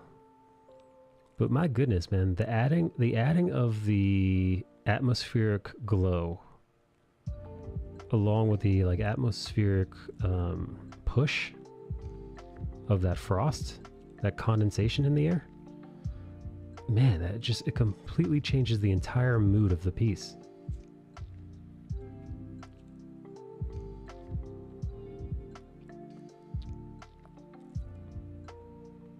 Just winding down for the evening. Surprise, you're still on. Yeah, I got on late today, and I like to do at least 3 hours.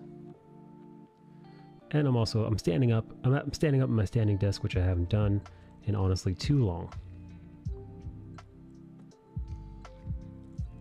So I'm standing up at my standing desk.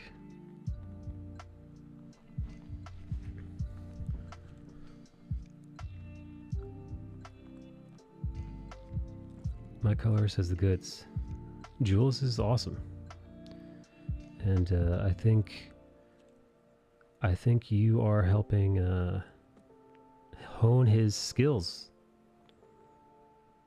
I think he's got the goods, and I think you are pushing him in the best way possible.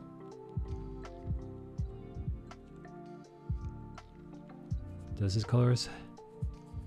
Oh, Nikki wants me to hydrate. Hello. Does his colorist have professional colorist by his line? Are you? In his byline. I wonder if Jules has a professional colorist extraordinaire in his Instagram bio. Because that's what makes it legit.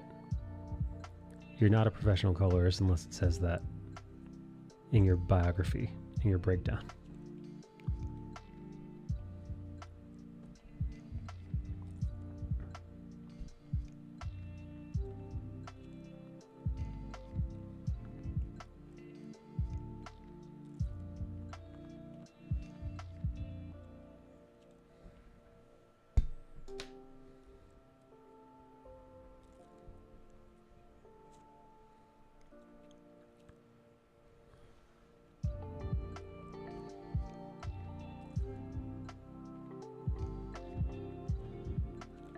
Johnny's back. Hello, Johnny. Johnny, you old pervert. Eric Canetti's here.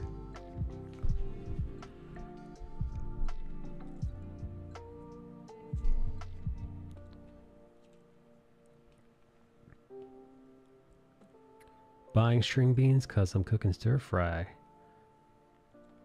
Well, look at you go. Jad's band requested I cook. Oh, she still plays music? She does gigs and stuff?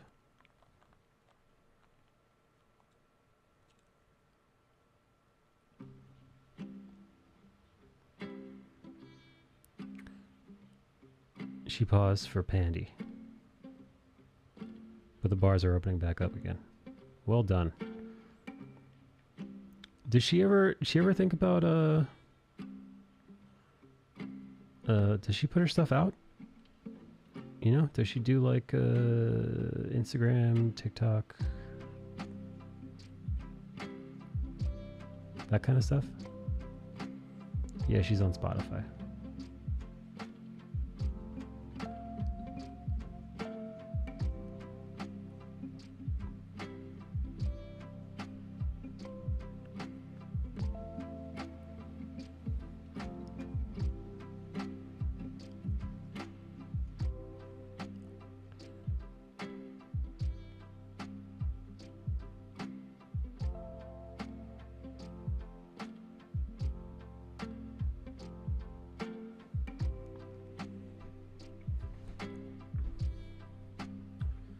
Ooh, Spotify link.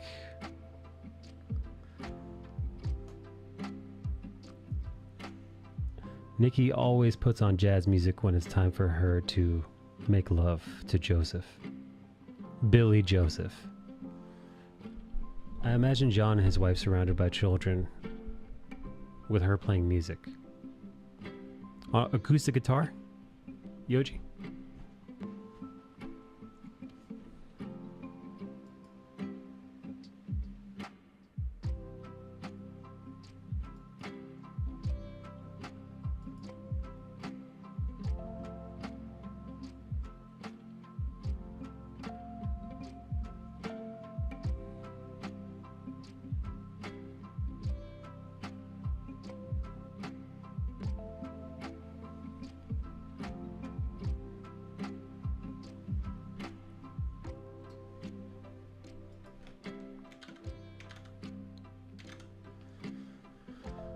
Acoustic most times. Nikki says, I like Jad. Nikki likes Jad the same way she likes her turtles.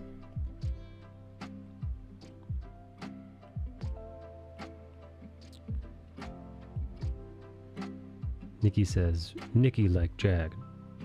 Nikki like turtle.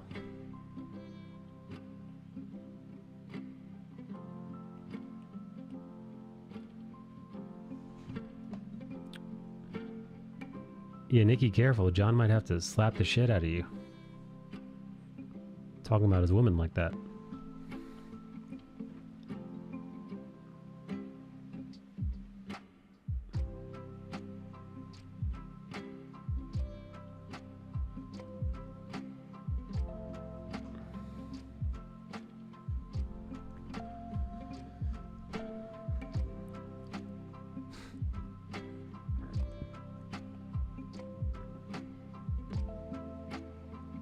Nikki watches Jad's Nemo vids. Nemo? What's Nemo vids?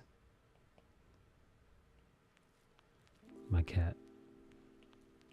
Captain Nemo.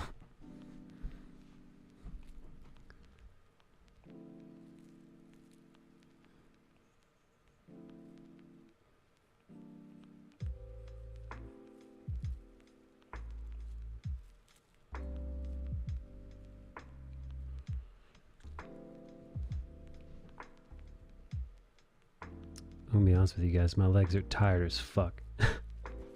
Standing up for 3.5 hours after walking around all day. My feet are sore. But you know what? I gotta break these fucking stupid feet in.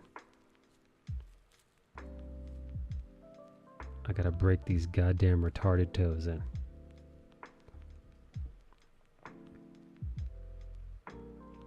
Where'd you go?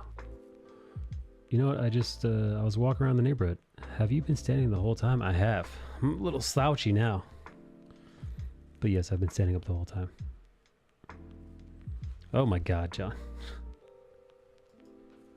What are you posting? Oh, what a cute kitty. Oh my God, dude. On the PlayStation 4 though? Ooh, I would shoo it off.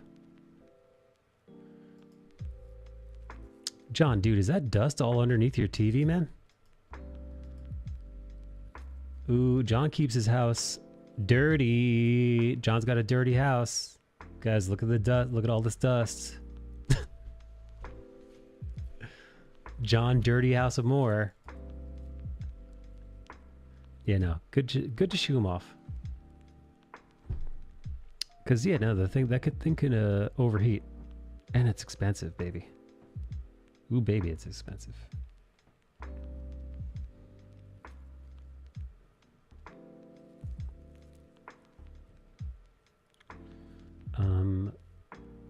What is that?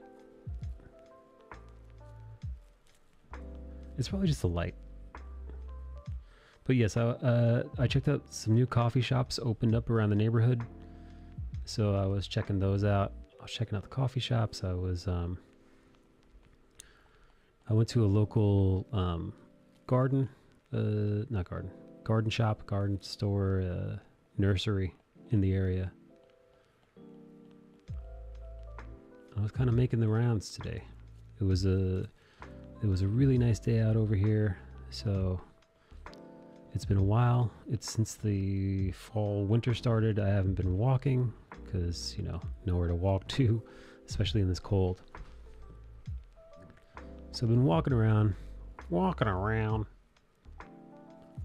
just kind of seeing where the day took me. I was with my friend John. It was a good time. But yeah, no, I walked about, according to my little watch, 7,000 steps today.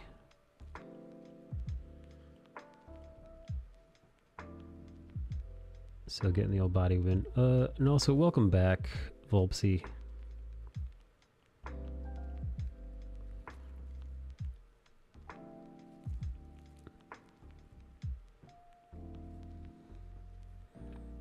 Hey guys, do you know if the Johnny Depp Amber Heard trial has started yet?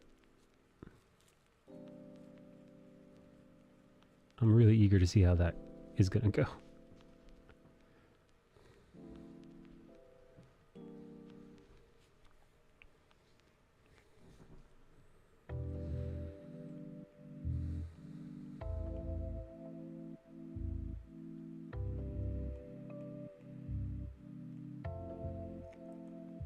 Not yet. Guys, do you think Volpsy's team heard? Amber Heard all the way?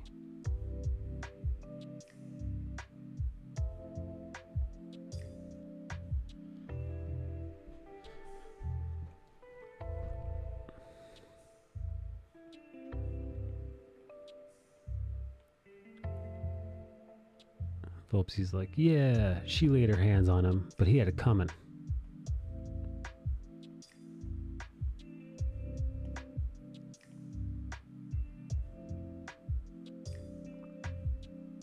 What?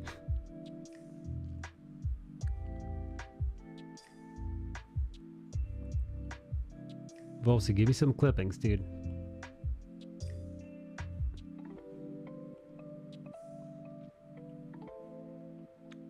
I can't believe, did you buy a bunch of extra brushes?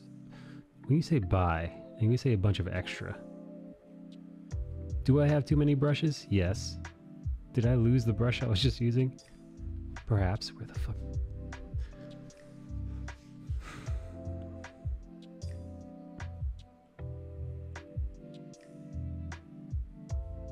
What the fuck? I just had it. What's up, buddy? Maddie Cakes, I was talking about you earlier, buddy. Oh, I hope all bad. Did Nikki tell you? No. I was We haven't like, talked much today. I was like, man, I'm like, I hope I'm not too out of line for saying this, but I said, Matt's such a good guy. I said, I do worry that, I do worry about your weight. And it wasn't to be a dick. And I'm like, man, of all the people that I've met, you're such a stand-up dude. I'm like, man, what most people do with themselves, I don't give a shit, dude. I'm like, man, help Matty Cakes is being healthy so he can live a long time. Yeah, I mean, that's the point of, you know, I mean, it's been a little over a year now. I mean, well, it's been long, about a year and a half since we really started changing dietary shit, since that was the point where basically they make you go through a 6, you know, it varies person to person, but it's basically like a 6 month commitment to the dietary change in general before they even allow the surgery for her.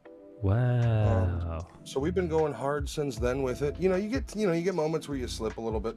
Of course. But, you know, it's progress. I am at the point where, you know, I've developed it as, because it's I hate those old cliches of turn it into a lifestyle. Hi, Nikki. Hi, John. Where they say turn it into a lifestyle, but you know, it is really one of those things where if I go a couple days and I don't work out, I feel it. Yeah, You know, no, it might be mental, might be physical, but it's one of those things where like it can be 1 a.m. It's like, fuck, I haven't worked out since Sunday. Let's do it. Oh, I love that, man. You try, you know, and eating better is one of those things where we eat pretty well. I don't cook with high, like I've never really cooked with high fat. I'm not a high salt user. Mm-hmm. Because of Jen's lymphedema, you know, we actually have to stay away from certain things, like be very conscious of like MSG and shit like that, because that'll fuck with her entire immune system. Dude, wow. But yeah, you know, I try to drink, you know, at one point was drinking 0 diet soda, but now it's a little bit of diet soda, a lot of water. The thing Yeah, that it I is. drink... It's one of those things where, you know, like when we were, I'll put it as uncontrolled, but for myself, I guess for me, I'll call slob. I used to, you know, I mean, and there's no excuses. My size comes from a childhood of bad Did you have eating decisions. Did you have my chunky parents? Instilled. My mom, yeah, and she was Yeah. and she cooked poorly. Yeah. So it was a lot of takeout. Well, no, we didn't. I mean, we would do like pizzas and stuff. We wouldn't do a ton of takeout, but the stuff she made was all like frozen, like processed shit. Yeah, same. And she was always the type to have, you know, candy and cookies and all that sorts of shit in the house. Same. My mom is overweight, very overweight, unfortunately. Well, my parents were weird though, because they were very unregulated with it, but they would beat me for gaining weight. Wow. I didn't get a beat. Yeah. Oh, I remember waking up in the morning. First thing I had to do, and this was probably when I was real young. First thing I would do is take a piss, and then they'd weigh me, and if it went up, I got my ass whooped. Or sometimes if it didn't go down. So like, you know, it's that sort of shit. And then you get older, and I don't use excuses, so I'm not gonna say, like, I probably do or did majorly and still do to a certain level comfort eat. But it's all a choice we make. You know, you're choosing to shove those potato chips and sugars, and that's my big thing was always sugar. So trying to eliminate that 100% is hard, but you try to get as close. But yeah, I'm doing all right in that regard. We're you know, she's losing weight, I'm losing weight. We're amazing. I'm building mass right now, trying to get the muscle up. So it's because I have excess in the body size. My workout regimen is build the muscle, lose as much fat as possible, because we have like a treadmill, which I don't use much, but I do like the stationary bike. That and weightlifting are my jam. I'm waiting until it gets warmer so I can start riding my bike again. I love riding bikes. I really do. I haven't gotten shot in this neighborhood yet either. Nikki says it's truly a lifestyle. Well, Nikki's gone. Nikki has gone through quite the change, man. She's gone plaid. It's amazing to see. I probably don't praise Nikki's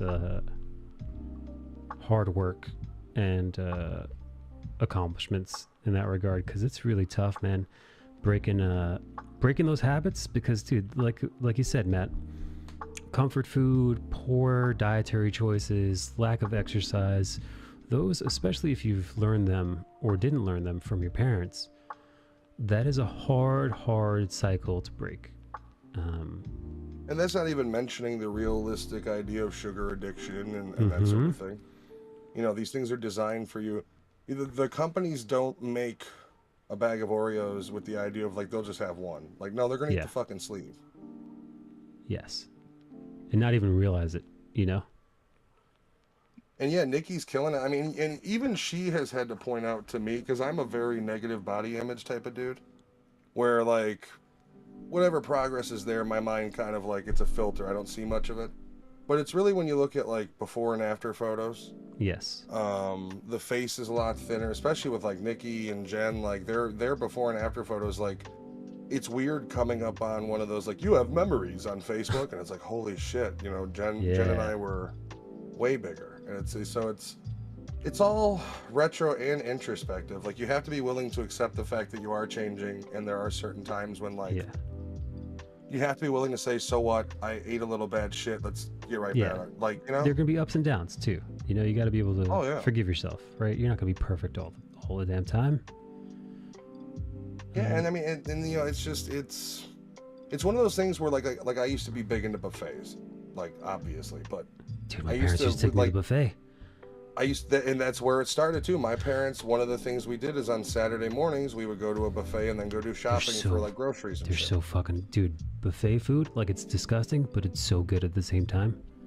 It's disgusting in the fact where it's like, why the fuck is there chicken nuggets and scrambled eggs next to each other? But then it's like, goddamn, I could go for chicken nuggets and scrambled eggs. Like, I'll have some macaroni and cheese and dumplings and pizza and you know, and some ice cream. Gluttony. It's the ultimate first world thing. Because nobody stops you. It's like a human trough. Nobody stops you. It's the opposite. And it's like, so people are like, oh, is that just your first plate? You're obviously going to go back for more, right? Because you you're barely like, we sampled. paid $12.99 for this. Get your fill.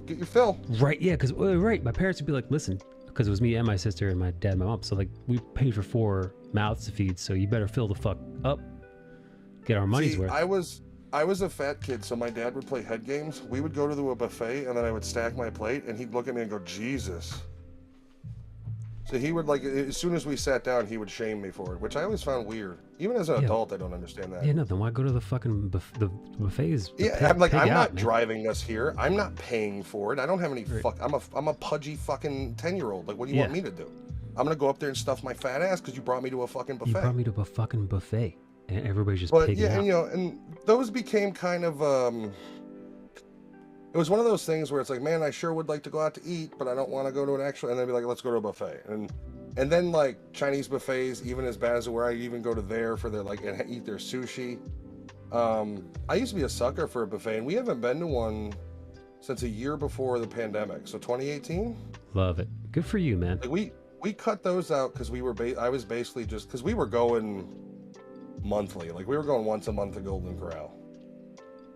And, like, I was just like, we gotta stop this. This is bad. Like, this is before she even signed up for the surgery and everything. I was just like, I don't know. And nowadays, like, I don't know what the fuck I would do at a buffet. I'd get a plate in and like, okay, I just wasted, you know, whatever. I could have had just a regular fucking meal.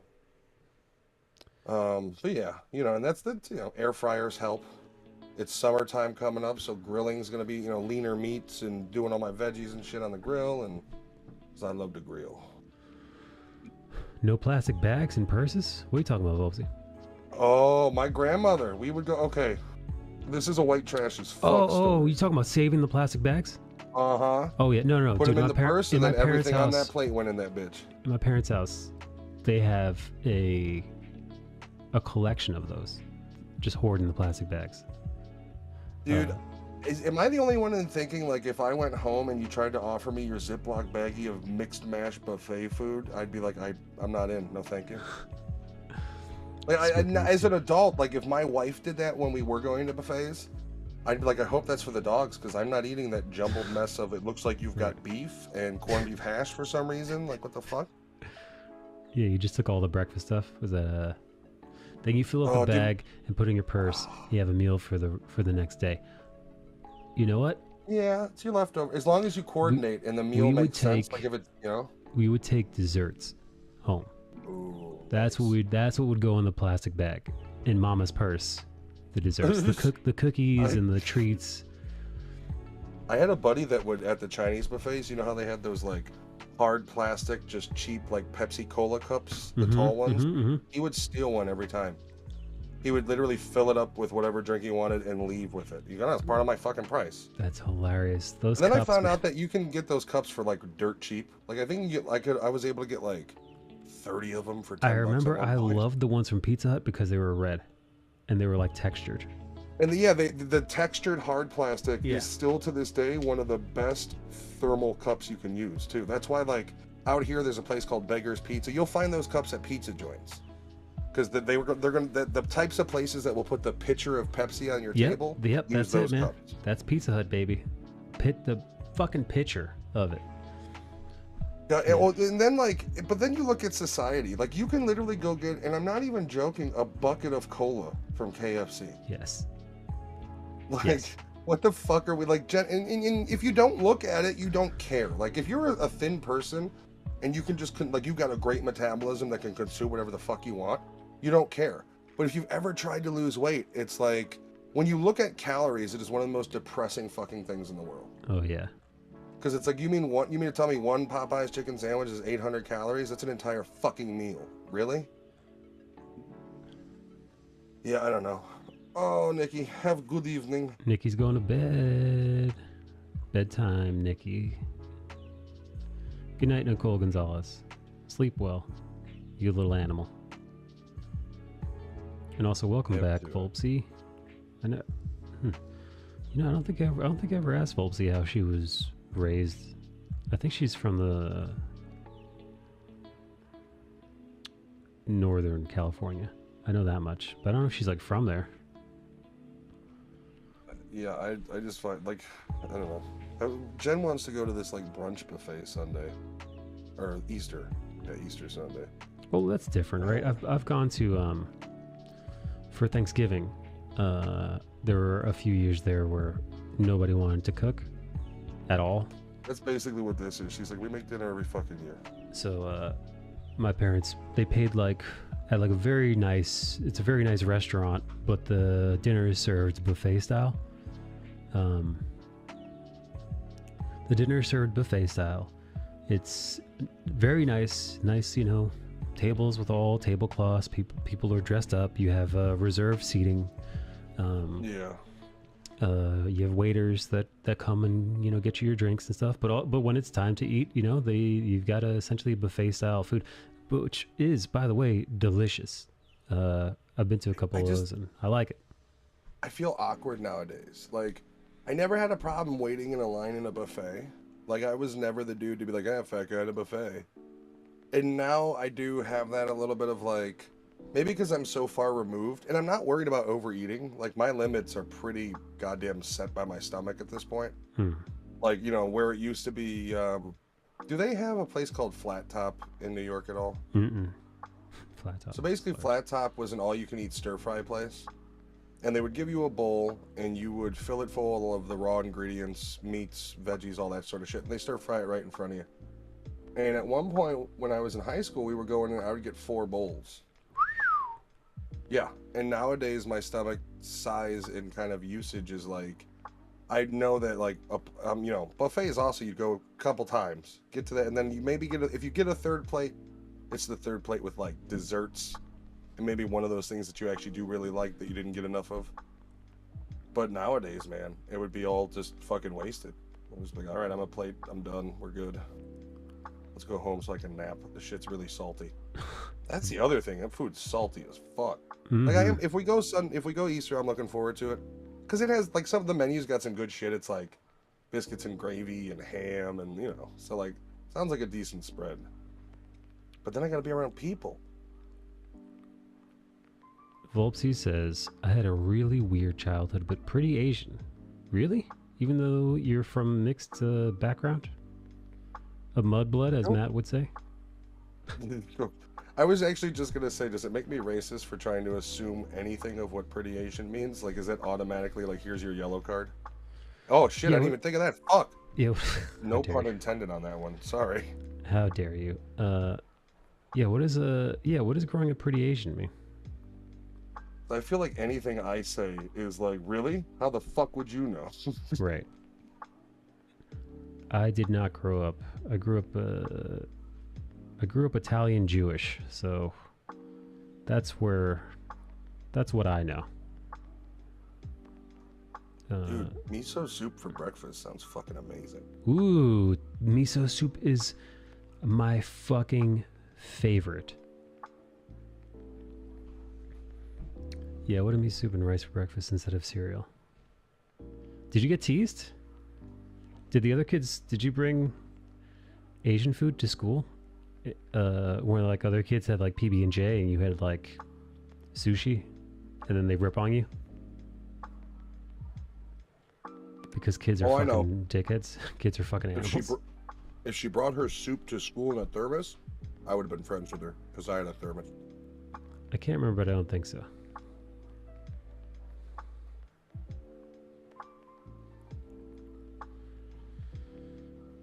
We would have been thermos pals. It was pretty good. All right, you want to hear a fucked up story I just remembered? Sure.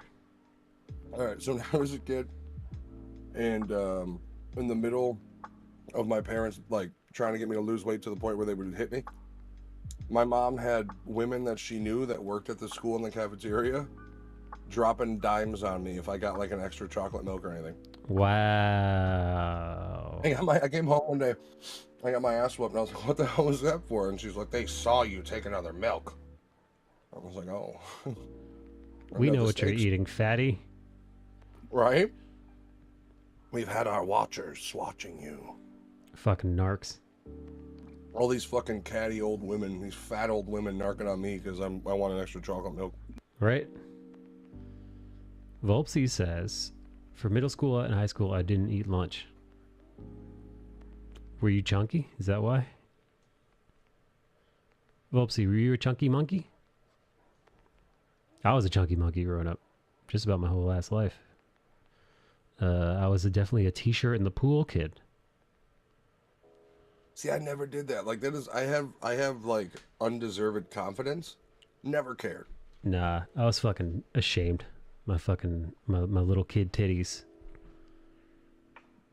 Well, I was bigger than everybody because I am 6'4". I've always, like, I was always taller than everybody, so like I wasn't a bully, but I didn't really get bullied either.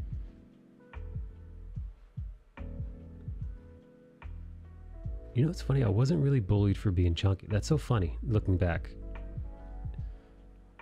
Yeah, I don't even know why. Yeah, in hindsight, not even sure why. What I was worried about.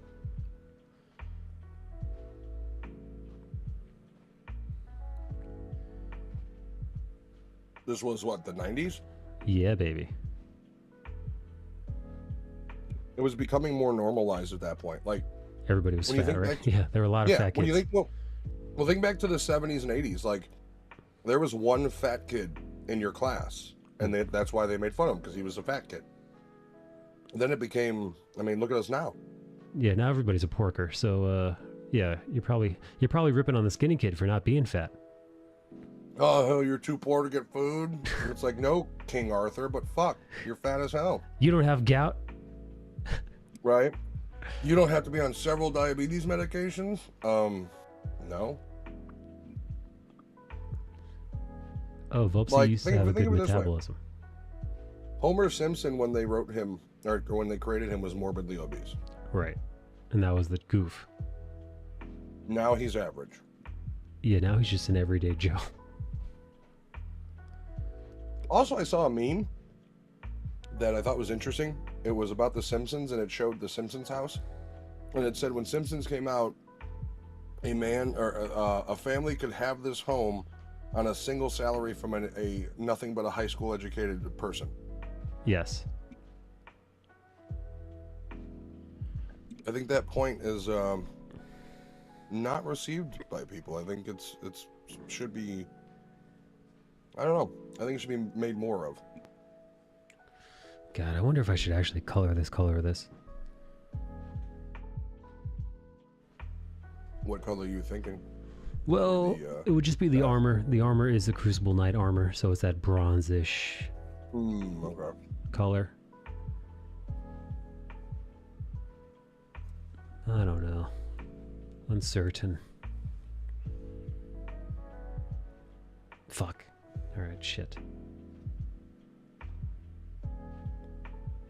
Yeah, I'm gonna do it. Fuck it. Or I'm gonna try. Let's see. You went on late today, huh? Yeah, I did went on. Oh, fuck, it's almost 1 a.m. Yeah, I was just looking at the time. I was like, oh, shit. I was thinking about, you know what? I was thinking about doing a little, Elden Ring before bedtime. Maybe I'll stream that. I'll join you, but I'm a little frustrated at myself because I fucked up, and we're supposed to stream Far Cry 4 tomorrow. And there's like, and I hadn't done the intro, and I'm literally an hour and a half in, and I still haven't unlocked co-op. It's fucking ridiculous. Far Christ 4. Yeah, that's the next iteration. Ubisoft, Far Christ. Hey, Volpsy, did you grow up with Christ in your house? Was he present and in your heart? Yeah, was our Lord and Savior Jesus Christ present in your upbringing? Was he there to touch you with his grace? Mine was there, but it was more of a threat. Like, my dad wasn't religious, but he was weirdly faithful. So yeah, it was like when you buy you remember the band Godsmack? Oh, I sure do. I remember the album cover too. What was that little like black hole thing, sun thing looking thing? So the first album, right? When you pull out the disc, yeah, inside the actual jewel case is a pentagram. I remember that. And my dad, once again, hated church. We didn't go to church, but he was weirdly faithful. Saw that, and it was like, you're fucking returning that, and it just like, that was a whole big thing. Oy vey. I I got hit for Godsmack having a pentagram in their jewel case. I don't understand that one. Volpsy says, I was tempted a couple times. You were tempted by Christ? Oh no, he brought out the crackers, didn't he? The not the wafers. The wafers, buddy. What's up, Lerma? If you're a cool church, you got to get the like sandwich wafers with cream inside of them, strawberry or something. Hand out Oreos is the body of Christ. Double stuffed. We didn't have any more wafers. The shortage is real. But I was like, why to everything? And they gave up. Were your parents religious? Was it Buddhism? Maybe they just felt that they were seeing too much of the evils with the young peoples, and they were like, let's give it a shot.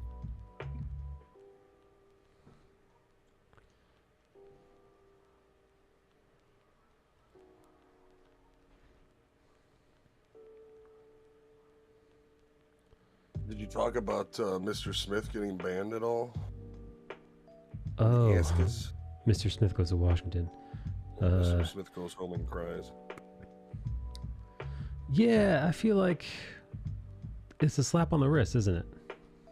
Very much so, but I think the problem that nobody seems to be ballsy enough to address here is the bitch is poison. Because then that video came out from her Instagram. Which one, dude? A bunch of videos came out.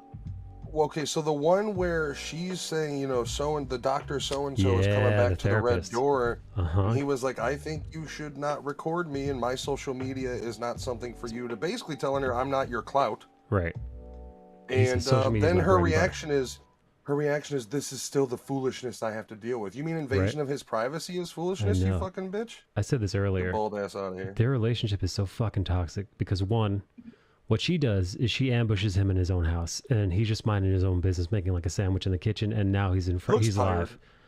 He's live in front of thousands of people, and he didn't. Also, you'd have to imagine Will Smith is the type of dude that has certain endorsements that he does things for. So, like, you know what I mean? Yeah, he does. He gets paid to do these things, and I'm sure he probably has a whole PR team that handles all this stuff. He probably can't just show up and just start doing this shit because he's a business.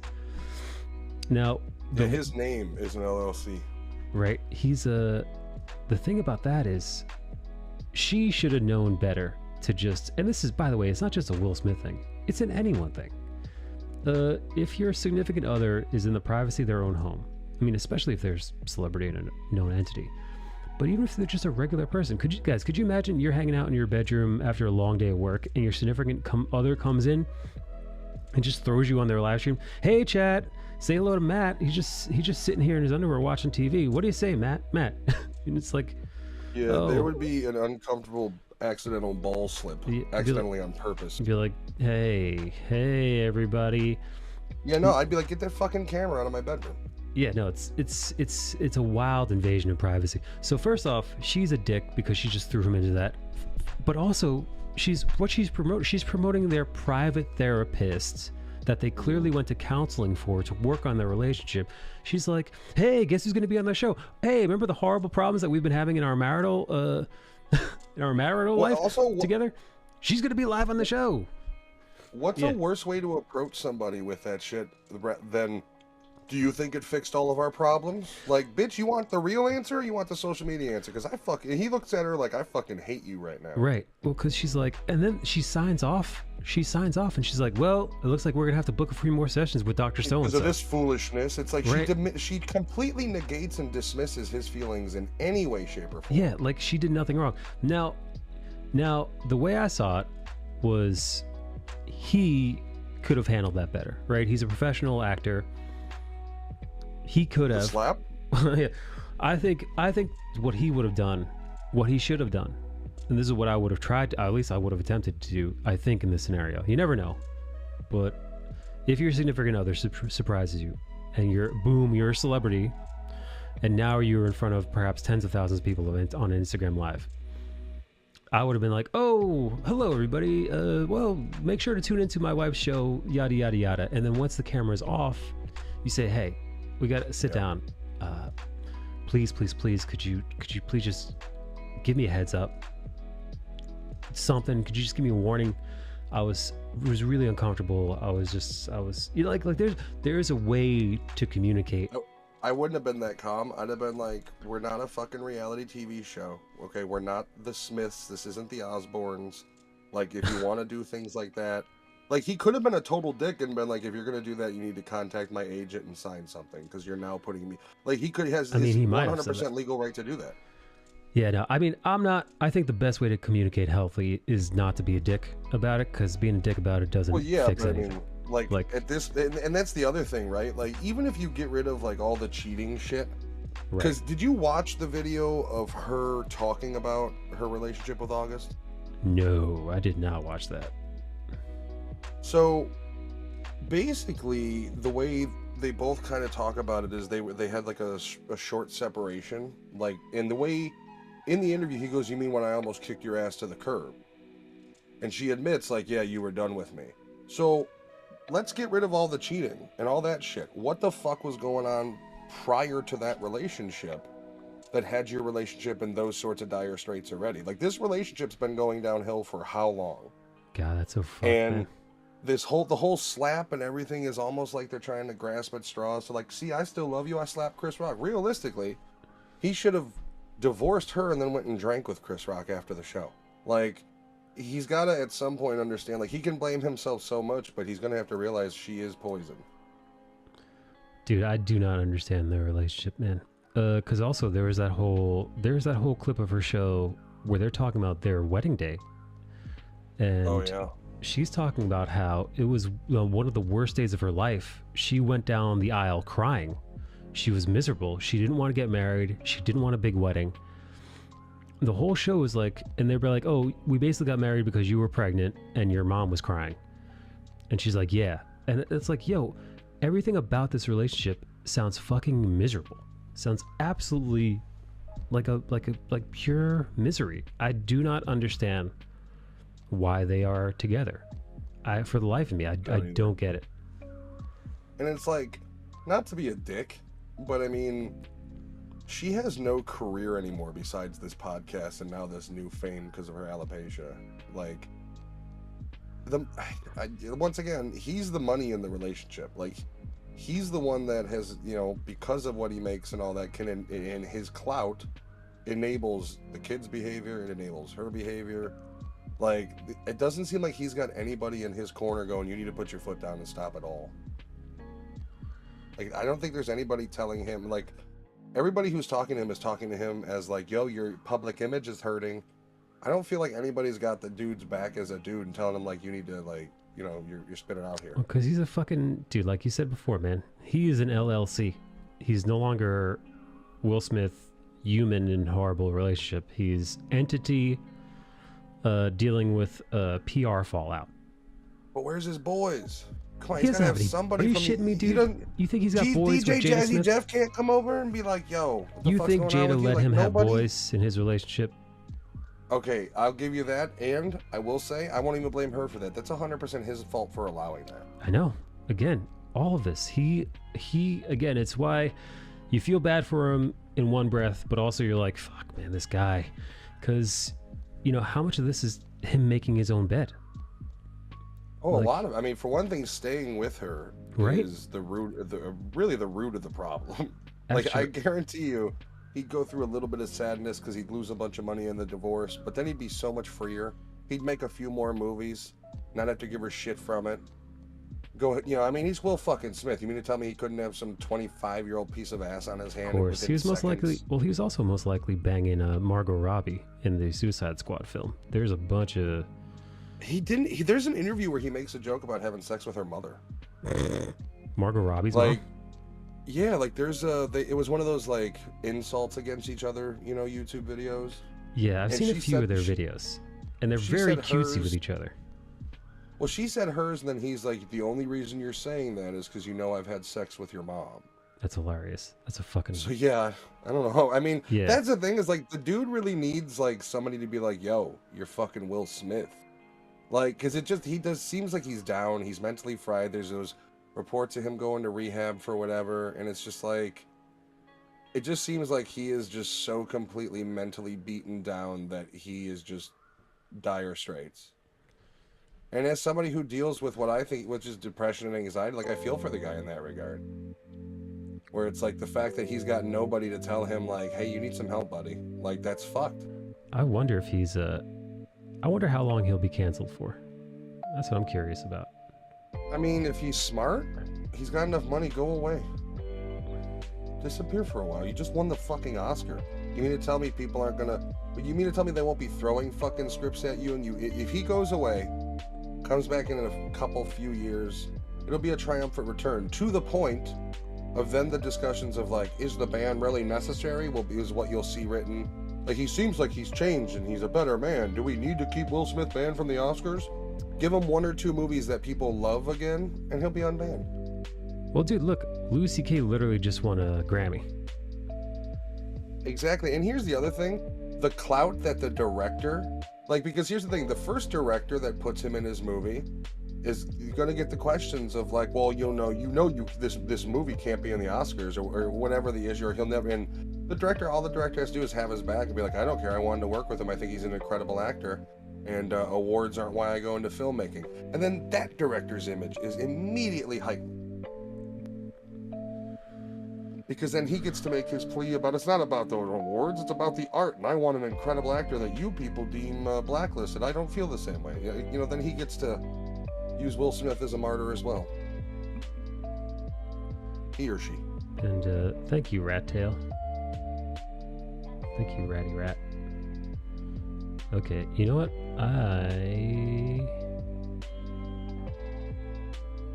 I'm just gonna finish this tomorrow. I'm liking the additional colors that I'm adding. It's adding life to it. Fuck, god damn it. I hate it when color adds things to a piece. Why is that? Because I'm lazy and I don't want to color anything. But c'est la vie, sometimes the cookie crumbles that way. I'm going to stay in the Discord channel. I'm going to stream some Elden Ring. Hopefully Matt will join me. I'll be in there. I'm going to be playing Far Cry 4. I might be glitching in Elden Ring under the map to attack invaders. So, oh boy. Yeah, if you guys want to watch me glitch in Elden Ring, allegedly, come by. All are welcome. If you guys just want to hang out and draw while we chat, you're more than welcome to. Volpsy, I know you like to do that. I know you like to go up and voice chat. Feel free. Until then, I will see y'all tomorrow. Thank you for joining me, Nikki, Johnny, Nerdy. Of course. Bye, everybody. Bye.